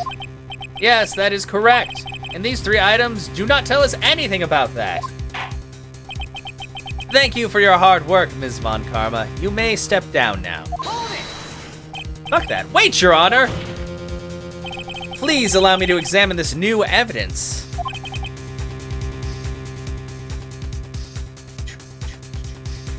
Overruled. This court already has all the evidence it needs to hand down a verdict. Wonderful! Absolutely splendid! This judge is such a brilliant man, isn't he? No, he's a dumbass. Is this the end? Phoenix. Knew it. There's no such thing as a miracle in this world, is there? I think you're wrong. I think they do exist. Yeah, fuck this judge. But you have to make that miracle happen. You've come this far. You can't give up now. Especially since if my sister dies, I will fucking haunt you forever. But no matter how you think about it, it's... Try for my sake. Just think about it for a second. There are 2 ways out of this situation for us. 2? The first... Make Ungard wish from the bottom of his soul for a guilty verdict. Huh? The killer will always place his client's wishes first. If Ungard himself wishes to be convicted, then he will let his hostage go. That may be true, but that's asking you to do the impossible. The second way, force the killer to end his contract with Ungard. If the killer were to no longer think of Ungard as a client, then he would let Maya go. Mia, that's even more impossible. He's a man who values his duty towards his clients above all else.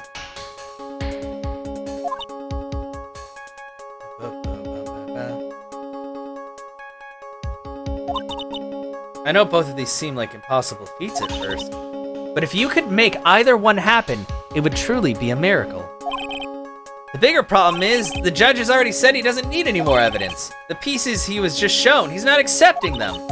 Phoenix, think things through from the other side.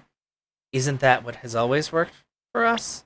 Okay, I'm saving the game. This seems very like a place that I might lose. The other side! Wait, does she mean dead? You mean to turn things around? Phoenix, the judge says he doesn't need the evidence. If that's the case, then who does need it? The person who needs the evidence. The defense, prosecution, and the judge. We have seen all the pieces of evidence, and that is how we have come to know the truth. But there is one person who has yet to see them all, and that person does not know the truth. That person may be what will bring about the miracle in the end. There are no objections this time, correct? Now then, I will pronounce my verdict. Why don't we all respectfully sit back and listen, kids? It me! I have already told you, Mr. Wright, this court does not need any more evidence. I'm not saying it is us that needs the evidence, Your Honor. Then you want to show the evidence to that person? Yes, Your Honor. Please, Your Honor. Mr. Wright, for you to ask with such passion, I will grant you one chance. One chance. Please show your evidence to who you think is the right person. Oh god, sorry. Computer. It's impossible to turn this situation around in one try. One try. That is all I will permit. I have to try to remember everything that has happened up to this point. Shit. Sorry, the cord got wrapped around my arms. Think, Phoenix, think! There must be a way to save Maya while taking On Guard down at the same time. Now then, Mr. Wright, let's not waste any more time. Who would you like to show the evidence to? You know what? We gotta remember, because it said break the contract. So if there is evidence that he broke his contract to Shelly the Killer, then he would be forced to abandon this mission. Take that! I see. And now, tell us this court what one piece of evidence you would like to show this person. The Vegetape.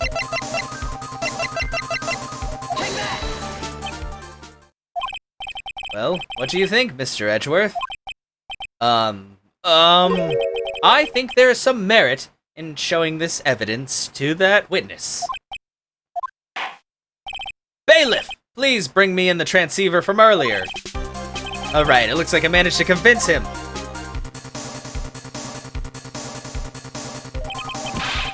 She's okay, right? Didn't I tell you to concern yourself with bringing about a speedy end to this trial? Now, if I understand correctly, you wish to show me one piece of evidence. Yes, one is all I need. I have here a videotape. It was found at your hideout. I heard you injured 3 officers in your attempt to get this back. That was most regrettable. However, it was an order from my client. I was told to protect that videotape. Thought so. I'm afraid I seem to have failed in that regard. Do you know the contents of this tape? I was sternly told by my client not to watch it, so I have absolutely no idea. Actually, you are on this tape. Yeah? There was a video camera hidden at the crime scene. Your actions were being recorded. What? Is that true, Mr. Wright? Who was it that planted a camera? Well, the only person who could have placed a camera at the scene of the crime would be your client, naturally. That was Adrian Andrews. Be quiet and listen, Your Honor. Yes, sir. Your client specified a place and time for you, isn't that right? Yes. That was so they could film you. I had no idea. Mr. Wright, why would my client do such a thing? I would like to know why. Why did Matt...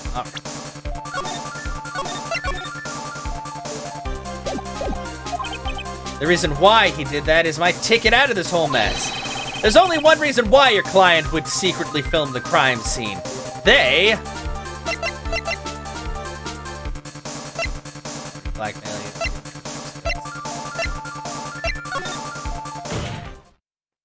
Your client once told me something very interesting. Yeah, he just uses everyone. We were talking about you, and this is what they said. But I'm no weakling. I don't believe in anyone, least of all assassins. Oh, come now, Mr. Wright. Assassins aren't above blackmail. Yeah, that's where the video comes in. With that, I can keep him at bay and even blackmail him if I want. Your client didn't trust you at all. They were thinking of using this video to blackmail you. What do you have to say to that, Shelly the Killer? Oh! It looks like I was being deceived from the very beginning. Yes, by a natural. That is the kind of person they are. Your client is a person who only thinks and plots of how to use the people around them to protect themselves from any and all dangers that may arise. That is the true nature of your client. I have one question for the witness. Yes? You told us one thing numerous times during your testimony. You said that you detest traitors most of all. Yes, that's right. But what if that traitor was your own client? What would you do then? That's obvious. I would break our contract in that case. And then, that client would become my next target. For the honor of the killer name, even if it takes an eternity, I would follow that person to the ends of the earth to exact my punishment. Oh, that's very red. Oh, I see. That's all I wanted to know. So the traitor becomes the killer's next target. Ah, I get it! This is how we'll turn this case around! Mr. Wright. Yes? My contract with my client is over, as of now. I seem to have a new job on my hands. I will now return to you your precious item. What the? I'm not an item! Beep. Maya, I thought I'd never see you again. Oh, thank goodness! Oh. This trial appears to have come to its conclusion. However, I am sort of, I don't quite know what just happened here. With the client and the witness and— Ah! Miss Von Karma, where did that— She always has you in her sights. Now, I do believe it's time to finally hand down a verdict. Holy shit, this was a fucking journey. Ha! Now he's sweating! Mr. On Guard. It looks like somehow you got what you wanted. You'll finally receive the acquittal you wanted so badly. You should be happy. But before that, I would like to make one final statement. Sometime in the near future, one very betrayed assassin may appear before you. Needless to say, that man is very good at what he does. I'm sure you would understand what I mean if you watch this video. Help me! Now then, Your Honor, the verdict, if you please. Is this all right with you, Mr. Wright? We have finally reached the end of a very long battle. Whether he's convicted or acquitted, there's no escape for him now. Go on, Phoenix. Plead whichever way your heart tells you. Right, Chief. We're gonna plead guilty. Matt on guard. Even though I am a lawyer, I cannot make your crime disappear. I think a guilty verdict is appropriate here. Me? Oh, my wondrous self? Guilty? Even if you got an acquittal, the instant you set foot outside the detention center, your life would be in danger. No matter which way you look at it, you can't run away from your crime anymore. No! Guilty, guilty, guilty, guilty, guilty! Ow! Oh! Whoa!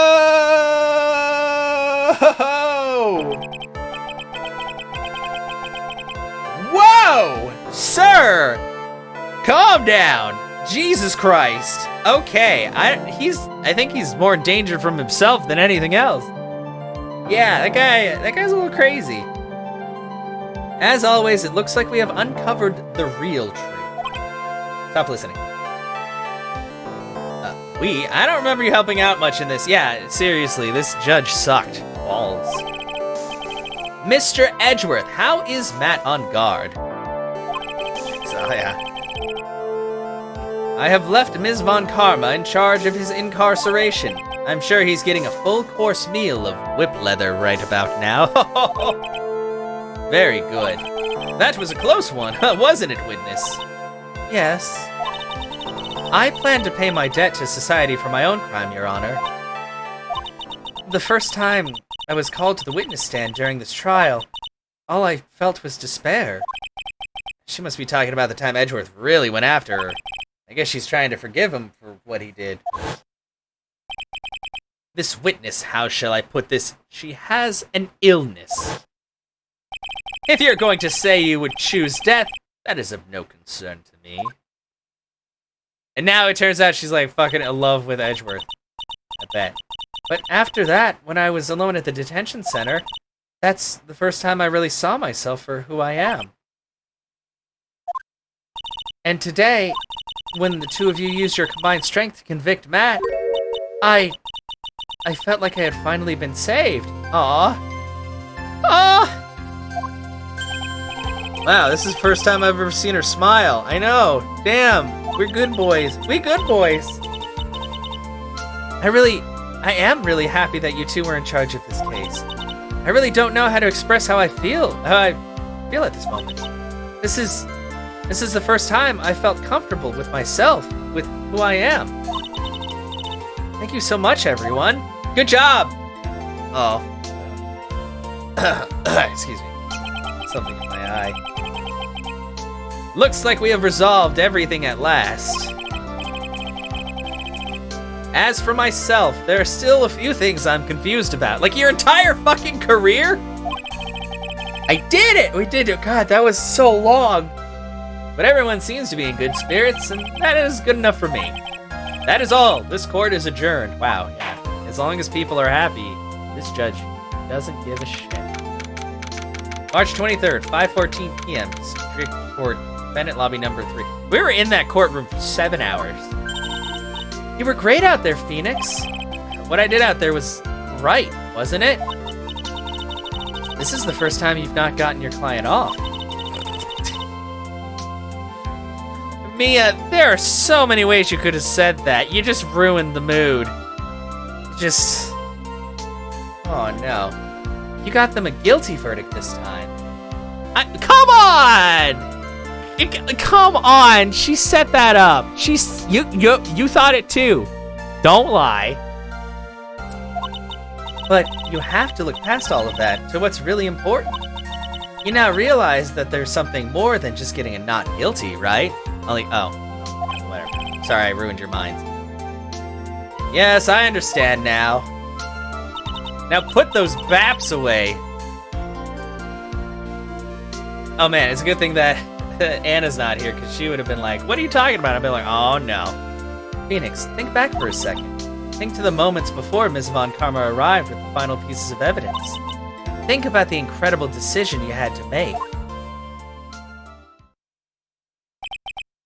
I guess it's not brutally murdered that too. And then Wild Anna appears. Aw. I think she said she's been working late lately. Now then, Mr. Wright, let's hear the defense's final statements on this matter. Can't count on the evidence to help me anymore. I have to listen to my heart. Yeah, otherwise she probably would be in here going like, what does that mean? And I'd be like, okay, let me take this to DMs. You get to start working Friday? Yes! Well, I mean, at least, the good thing is at least you get a couple more days to kind of chillax, and then after that, back to the grind. Yeah, we're good boys. Should I side with justice, or should I save Maya's life? My client, Matt Ongard, is... Yeah. Oh, wait, that was a recap. Is he guilty or is he not guilty? Those were your choices then, and your answer spoke to what being a lawyer means to you. Right! Hello, Edgeworth, hi! I have good news. Maya is now safe in police custody. Really? Pearls, you're telling us the truth, right, Mr. Edgeworth? Yes, she's quite safe. She is on her way here as we speak in a patrol car. Ah, Mystic Maya is safe! You did it! You really did it, Mr. Nick!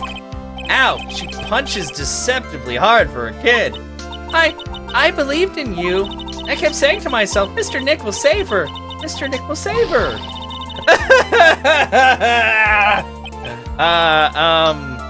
Thanks. Finish cleaning and start packing. Hell yeah. Oh! What's wrong? Miss Von Karma! Oh, hi. Oh, hi. Yeah, well, because Phoenix, so her and Maya call him Nick. And Larry, there's very few people that call him Nick. And usually he doesn't really like that nickname, but they call him that anyway. About earlier, Thanks. Ow! Why are you still smiling, Mr. Phoenix Wright? You lost. Your perfect win record has now been crushed. And yet, you're still happy. I don't think you'll ever understand, Ms. Von Karma. How dare you? Don't worry. She may in time. After all, I was like that myself until a year ago. Until you came. Edgeworth? For my own personal victories and for guilty verdicts. I used every dirty trick in the book, so my win record remained spotless. Oh, well, I don't know. I mean, it probably helps that your son's name is Phoenix, so you would have personal experience with nicknames and all. But a man appeared and stood fast against that selfish me. I fought him in my usual manner and tasted my first defeat. It was bitter. I felt like I had lost everything because of that.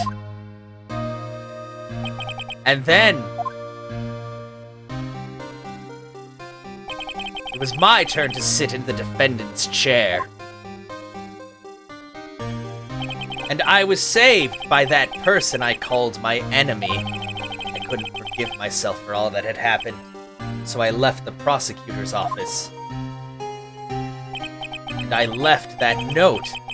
Prosecutor Miles Edgeworth chooses death. As well you should have. A prosecutor has shamed himself with defeat. Should crawl into a hole and die. Von Karma, you've lost like 3 times this game. Just saying. But that was not what happened.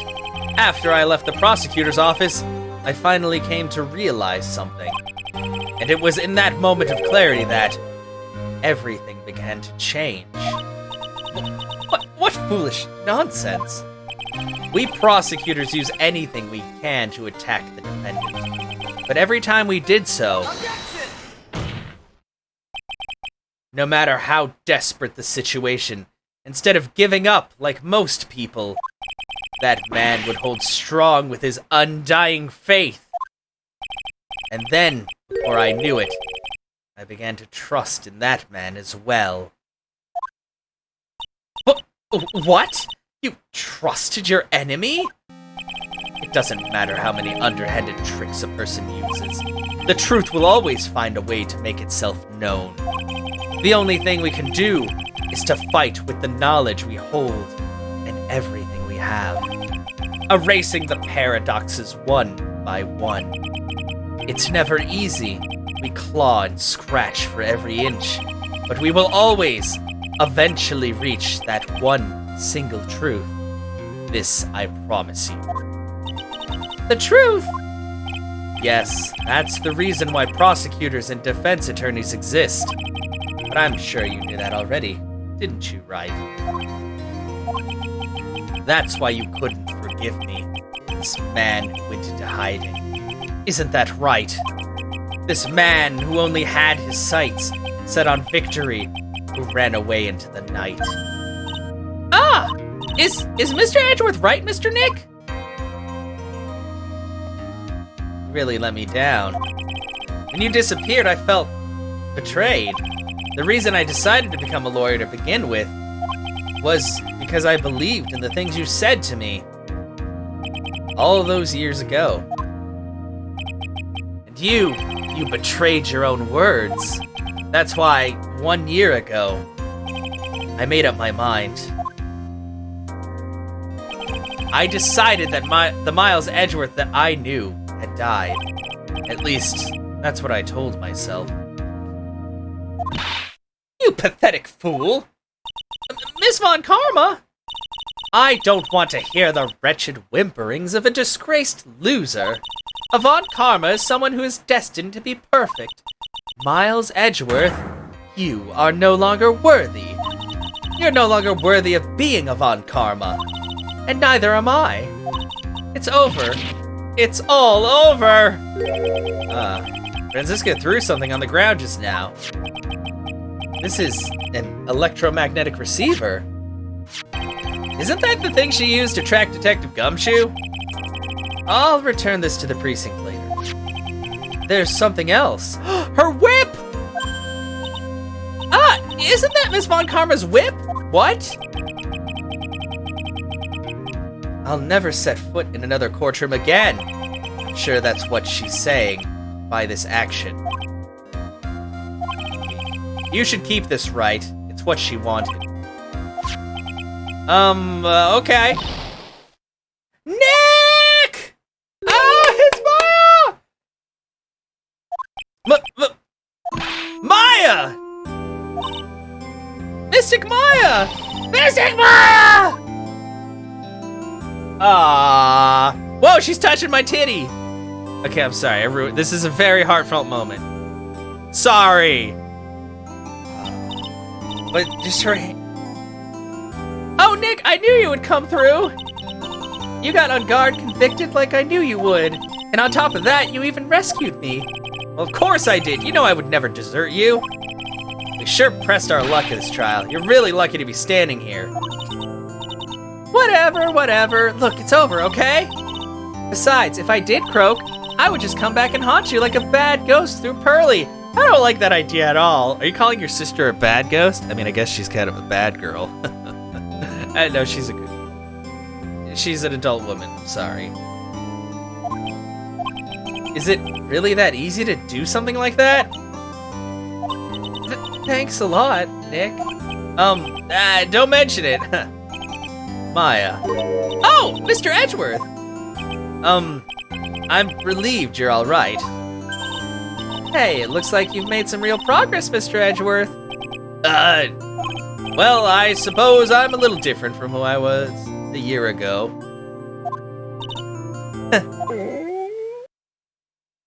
Okay, was that a stomach growl or was that her farting? I like to think that she just let it rip. All right, I think it's time we got out of this depressing place. Huh? Where are we going? Food, Nick, food, grub, chow, I'm starved. I'm so hungry even you look like a nice juicy burger on a bun to me, Nick. Maya, there will be no eating of Phoenix today. You think I look like a burger? I'm a prime rib at least. Come with us, Mr. Edgeworth, please. Well, if you insist. All right, so how about we hit up our usual burger joint? Don't be silly, Nick. Huh? This case messed up that awesome evening and got in the way of my gourmet food. So I've decided that we have to make it up by having another feast. Another feast? What are you guys even talking about? We're just talking about food and eating. Eat your hamburgers, Paul. Come on, Nick, food! No, don't tell me we're going to the hotel where people died. We did. March 23rd, 7:38 p.m. Gatewater Hotel, hotel lobby. Isn't it expensive? Oh! Whoa, go! Oh yeah, his coat. Where's his coat? We need to give him back his coat. Are you okay, Gumshoe? How is your hair sticking through there? You always have that Band-Aid though. Okay, hi, you're fine. Hey, pal, sorry to keep you guys waiting. Gumshoe, are you all right? Yeah, but I'm really embarrassed. I didn't think I would hit a telephone pole of all things. Gumshoe. Telephone pole? Then it wasn't a red light that got him? You did it again, city boy. I felt like my dear old heart was gonna give out on me, and I ain't joking. Oh no, this means that Old Bag's here. Yeah, it was more exciting than the very last episode of the Steel Samurai. Thanks. Now looky here, Mr. Snooty Prosecutor. Don't you reckon you bullied Mr. Wright too hard? If you don't start being a lot nicer to him, he might just kick it. Tonight, even. I'll keep that in mind. Don't worry. Edgeworth provides superb aftercare, if you know what I mean. Anyway, yeah, he only hit his head. He's okay. Well, come on now. Everyone gather round. Y'all are gonna get your picture taken by a genuine professional photographer. Looks like Lotta bought herself a new camera. Where did she get all this money? Well, pal, at least we can put this messy case behind us now. Come on, tonight's all about eating, so let's go chow down, pal. Do you even have money, Gumshoe? Amen to that, pal. Amen. That's his cool catchphrase. Wait, where's the picture? Where's my fucking picture? You said it was a group picture! Sorry. Yeah, I don't know. Maybe powers. You know, when you think about it, you were the one who saved the day, detective. Huh? Me? You really think so? He's right. If it wasn't for the 3 items you took, I think this trial would have had a very different ending. Smirk. Ah, well, you know, it's... Huh? Wait. That's odd. When I ran off with the things from the killer's hideout, I was sure I took 4 things in total, sir. What? 4? Edgeworth is probably rich too, yeah. Yeah, I'm sure I put one of the items in my coat pocket. There was a 4th item. Ah, come on, y'all, it's over. But whoo boy, I tell you, you were really something else. Between getting accused of murder and getting kidnapped, never a dull moment with you, huh? You think? Why does she look so happy about that? But being shut away for 2 whole days, weren't you scared? Yeah, it was really scary. I felt so hopeless. So to keep my mind off of things, I drew a picture. Sounds like you had it rough, gal. So where's this picture of yours? Yeah, I want to see it. I want to see Mystic Maya's picture. Yeah, I want to know what it is too. You know, I don't know where it went. Maybe it's the picture. Aw, that's too bad. Don't I still have the coat? Well, it's all right. It wasn't anything important anyway. Ah, sure is nice to finally see them both smiling again. Oh no, isn't that bad? Beep, beep, beep, beep. What is it, Edgeworth? This thing is picking something up. Ah, that's Ms. Von Karma's receiver. Ah, thanks to her, I had the most awful experience of my life, sir. I can't believe she stuck a tracking device on me. That's odd. Even though you're standing right here, the tracking device seems to be in a different location. It's his jacket! Oh, it's probably busted or something, sir. Well, it doesn't matter. I'm afraid it's about time for me to excuse myself. I still have some work to do. Huh? But Mr. Edgeworth, you haven't even eaten anything yet! You've eaten way too much, you glutton. I had fun tonight. Now, if you'll excuse me... Wait. What? I just want to say... Thanks, Edgeworth. You really saved me out there. Wait, what if it... Oh, wait. Huh. If anyone should be saying thanks, it should be me, right? Yeah, please, the bill. I feel like words alone aren't enough. I feel like that's gonna be the thing, it's gonna be like, Phoenix, you're taking care of this, right? You're gonna be like, oh! And the 3rd game is you doing chores to try to pay back the massive amount of money you owe. I feel like words aren't enough here. I wonder if there's anything I can give him to express how I feel. Where is my badge? I wasn't gonna say... Don't say penis. Don't say penis. High five! Dun, dun, dun. Dun, dun, dun, dun. There's a certain nostalgia to it. A nostalgia for like getting my ass beat? Maybe it is the whip. Dun, dun, dun, dun, dun. Present the whip! What's this? Thank you. It's all thanks to you two. Oh yeah, because she did help out even though she was still being mean.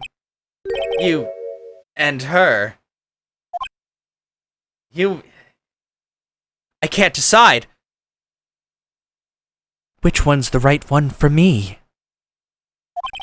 You don't need to thank me. I was only doing my job. It looks like Mr. Edgeworth has left, Mr. Nick. Hey, Mystic Maya! Yes, Pearly? I guess you two can go back to being lovey-dovey, right? You and Mr. Nick, I mean. Pearly! Would you cut it out already? You're embarrassing me. Anyway, so who's paying for this lovely dinner party? No! As if you need to ask. No. Everyone say thank you to Nick. You bitch! I can't do this. Huh? Oh, yeah, I'm kinda at the point where I can't even buy instant noodles, pal. So I kinda already put your name on the bill. Oh no, Gumshoe, no. Huh? Huh? Yeah, I got me a situation just like that myself. Yeah, because you bought your stupid camera again. There's this camera shop in this hotel, see? And I just bought myself this good old beauty here. It'd be better anyhow for $3,000. Oh God, huh? Huh? Huh? Actually, I reckon you bought it for me since it's on your tab and all. What? Huh? What? That's too much money! Isn't this great, Mr. It's not great! Do you not understand what money is, Pearl? What the fuck? $3,000? I would die. I'd just be like, oh, no, to kill her. Excuse me, sir. I need to die. Can I be your client? Please kill me. Yeah, Nick. Oh boy, why do I suddenly feel like screaming? Phoenix, I did it all for you, don't worry. You don't need to hold back now, you hear? Yeah, pal, time to let it all out. This is gonna be the first time I hear the real you. Go on, it's been a while since I heard you say it. I've been busy being a hostage and all. All right then, if you say so. Objection! And then he just fucking runs out. Living in a box, yeah, that's gonna be my fucking... That's gonna be my living arrangement, a box. Wright and Co. in a box.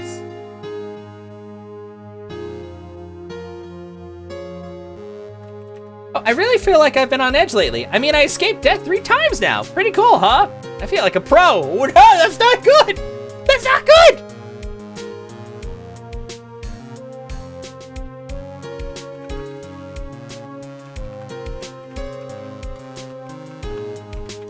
I'm so happy that you can save Mystic Maya, Mr. Nick. I'm so happy for the 2 of you. Speaking of which, I think this hotel is a popular place for honeymooners. Are you telling me to fuck Maya? So I sort of made reservations for the 2 of you, just in case. What is happening? No, Hurley, no. Quickly, Mr. Nick, now's the time to spread the seed, plow the fields. Well, pal, looks like you're at it again. Mr. Edgeworth had a long talk with the chief, and he got me reinstated for my sake. Yay! Heard he said things like letting that one go is bad for all of society. I knew it. Crashing headlong into everything is the only way to live, pal. Oh, geez. Like, why was he talking so damn fast? Yeah, Pearl. She doesn't know what she just implicated them of.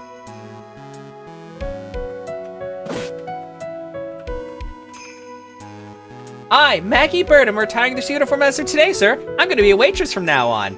And bring smiles and joy to the people who come by the restaurant, sir. I hope you'll stop by sometime, Mr. Wright. I totally forgot about this lady because that case feels so long ago. I thought she was from the first game. It's been so long. No! Yes, are you here to visit a patient? I'm Director Hottie. Recently, yes, that girl, I haven't seen around. Yes, but I remember if I even laid so much of an eye on her, it would go crack. Didn't matter if I got whipped, though. Yes. I know, so...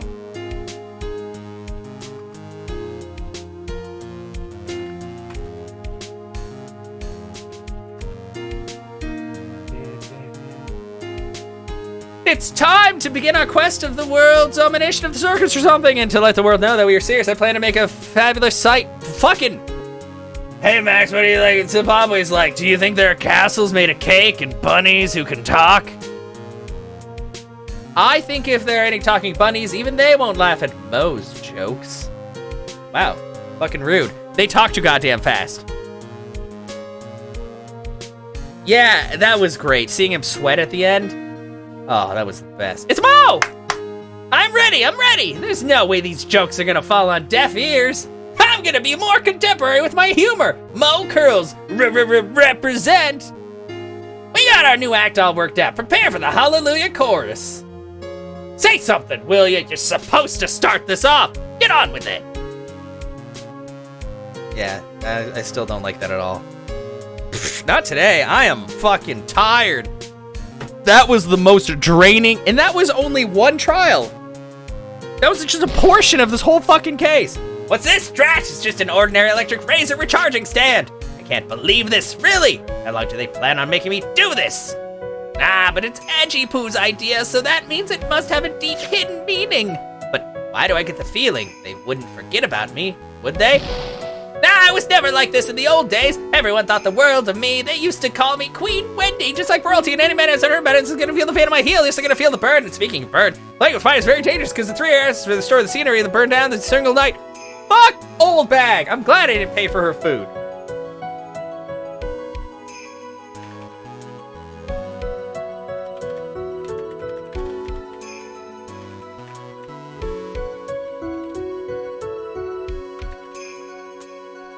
I appreciate everything you and Mr. Edgeworth did for me from the bottom of my heart. Oh, that's right, I received a letter from Miss Von Karma. She said that after I get out, I should feel free to consult her about anything at all.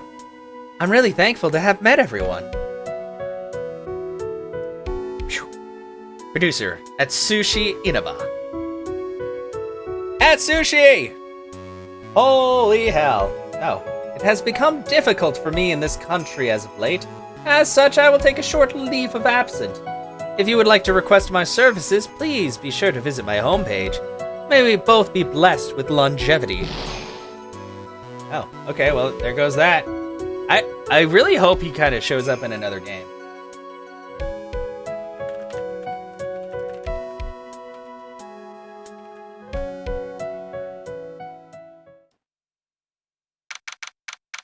Oh god, there's more? March 23rd, 9:42 p.m. International Departures, Gate 12. What? Who's... Franziska. I bet she's going back to Germany to train under waterfalls. Where are you going, Franziska? How did you know I was here? Secret lovers! Oh, never mind, it's Edgeworth. With this. Does she have the final piece of evidence? She's the killer. Dun dun dun! Wait, what if she is the killer? She said she was going to leave the country. Well, no, that's... with this. That's... I heard you were planting things on a certain person. Things like tracking devices in his coat, for example. That's just like you. I only planted it there because he was always wearing it. This filthy, drab coat of his, and then she's like... Oh. Like, oh, I see how it is. I don't know how it ended up in my luggage. I don't know, it's pretty fucking big. Like, he's a huge guy. You would be really dumb to miss a giant overcoat. But it's going in the trash, I promise you that. Oh, that's right, speaking of that man. He told me something very interesting. When I ran off with the things from the killer's hideout, I was sure I took 4 things in total, sir. 4 things? It seems he put the last one in his coat pocket. Oh, it's the picture. I bet it's the picture. He put it in here? It doesn't matter anymore. The case is already over. Ugh. What are you going to do now? That's none of your business. Are you running away? Shut up! You don't understand a thing! You can't possibly understand what it means to be Manfred von Karma's daughter. Franziska. So many expectations from everyone around me. Expectations I must fulfill. I'm expected to win no matter what, and failure? Such a thing is not an option for me. My father was a genius. There's no doubt about that.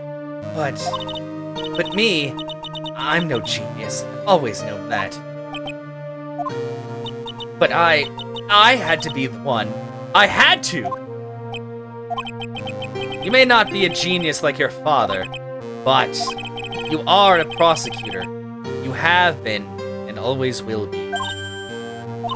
No, I'm not. Not anymore. I've even thrown my whip away. Speaking of that, Wright gave me this to hold on to. Right. You knew something like this would happen, didn't you? I'm going to say this again. We prosecutors do not fight for personal honor or pride. I hope you will think deeply about what you should be striking down with that whip. You haven't changed a bit. You've always left me alone and walked ahead without me. Oh, gee! Okay, come on. I know, you guys don't like Von Karma, but she's got, like, there's a lot of baggage there. And I feel like we're starting to understand more, so I really hope she shows up later on a little nicer with the whip. Hopefully. Miles Edgeworth. I've always hated you. Oh wow, that turned around really quick, actually. Oh. And then, finally, my chance to take my revenge on you arrived. If I could win against that man, if I could make Phoenix Wright bow down in defeat, then this girl you left behind would have risen higher than you. Oh no, she is. Oh, she has some issues. That was supposed to be my revenge. I see. You know, I can't do it. I can't change who I am. I can't throw away everything I've been until today. I believe you can. Just like how Adrian Andrews did. Adrian Andrews? You were going to use her during the trial, right? But you were dependent on your father by using his tactics. Isn't that right? Huh. Today you chased after me after I had left you behind all these years. And that's why we're standing here now, side by side. But I have no intention of stopping. If you say you are going to quit your walk down the prosecutor's path, then this is where we part ways, Franziska von Karma. Oh! Oh, no! Don't make her cry! Oh my god! Ah! Look at her! How can you be mad at that face? Oh my god. I am Franziska von Karma. Don't think I'm gonna walk in your shadow forever. Our battle begins now, so you had better prepare yourself, Miles Edgeworth. Oh, no! Oh. Okay, so she's just gonna train and then come back. Oh man. Phoenix Wright. One day, someday, I'm sure we'll meet again in battle. Until then, this last piece of evidence that never made it to you, I'll take good care of this fourth piece, so I can give it to you when at last we meet again. It's the picture! Show me the picture! Show me the fucking picture! So you've seen the end 20 times? Exactly. Yeah! Oh, yeah! It is! Because Maya drew my face because she knew I was going to help her. My god! This fourth case could have been its own fucking game. Jesus. Yeah, I'm sorry. Well, whatever, guys. You know what? I like Von Karma, and that's what matters. Come on. She was so, like, broken right there. Ah, shit. Holy fuck! We did it! Woo! Thank you, everybody, for joining me through this journey that was Phoenix Wright, or Ace Attorney, Phoenix Wright, Ace Attorney, Justice for All. Holy crap, we did it.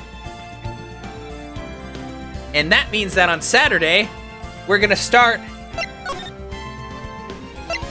on this bad boy, Trials and Tribulations, which Dez has told me is fucking amazing. And that, to me, was already amazing. So I don't know what to expect, but yeah. Playing games to get educated. I'm sorry. Well, it's okay. Now he can become a lawyer. All right, that sounds bad. No, don't do that. Yeah, emotional. No, seriously, this was, like, I felt a lot more just in the end of this game than I did. Like, I love the first game, don't get me wrong, but mostly I felt a lot of outrage at everybody being fucking crazy. But that got me. Don't you want to see who's in that one? Not until Saturday. Not gonna spoil myself today.